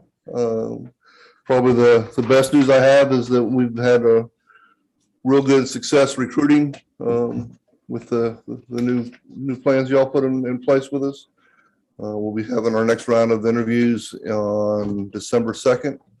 And we've got applicants from the Dallas Police Department, Texas Department of Public Safety, Bakersfield, California, and a couple out of the coastal bend, one out of another one out of Kingsville. So it looks like we're attracting some that's not quality bad. applicants, and we've probably had more applications in the last 10 weeks than we have the last 15 months. Did So we lose anybody? we picked up 2, then we lost 2. So That's what I thought. we're still back and forth. We've technically got 5 vacancies right now, but we've got job offers for 3 of the 5 that just haven't been filled yet. We've got one starting the 16th and one starting the 17th of December. And then one starting somewhere around the 1st of April with one of the new positions. So generally, once you offer someone the position, what's the average? I mean, I know. Well, the 2 that are starting in December, one's coming from Seattle and the other one's coming from Portland, Oregon. So it's been a while because they had to get their houses on the markets and sold and move So down it's a here. few months on average. So, but typically if we get somebody out of the state, we can start them, if they've got to relocate, how comfortable they are Right. relocating. I mean, my family stayed in Austin for the first 6 months I was down here. And some people are okay with that. Did you But do any exit interviews on the individuals that left? I mean, is there a common theme? Was it pay? Was it? yeah, and if I can talk to you offline about them. But, Okay. So That's fine. So 162 beach parking. He's a great permit. guy. That's great. And then I think I've been talking with Darla, and we're going to start a second part-timer probably in March. We're going to shut down the beach enforcement next week because we're not going to sell stickers anymore. And then when we start selling the stickers, we'll bring Alex back and So I start know- him up again. I know at one point, our parking enforcement officer was going to be also moving into some other enforcement. Yeah, we're going to look at him to start hitting some of the red stripe areas, the fire lane areas, and the handicap parking. So, but there's That's a good. little bit of a learning curve there. So, Well, I understand that, but I mean, I knew that he was supposed to progress along besides just doing. yeah, so that's, we'll probably start that in the spring. And when I say a learning curve, I mean, we're probably 2 days of training, Right. I mean, you know, yeah, but so it's going to, people continue to progress along. right. And it'll help once we get the second enforcement officer also we can have somebody in town and somebody on the beach. But, Okay. Do we have the perpendicular parking? Is that passed? Yes. So that will start. yeah, that's Memorial Day to Labor Day. Is that right? The Monday before Memorial Day. Well, Thank thank y'all. you. Thank you. Thank you. Keep up the good work. And last but not least, EMS Daniel Johnson, EMS I think Director. I heard him sleeping over there, snoring a little bit. That's all. Okay, how's it going? Save the best for last. Yeah, we'll try to get this pretty quick so y'all can go home. Call volume, of course, same as chief, it's slowing down in winter months.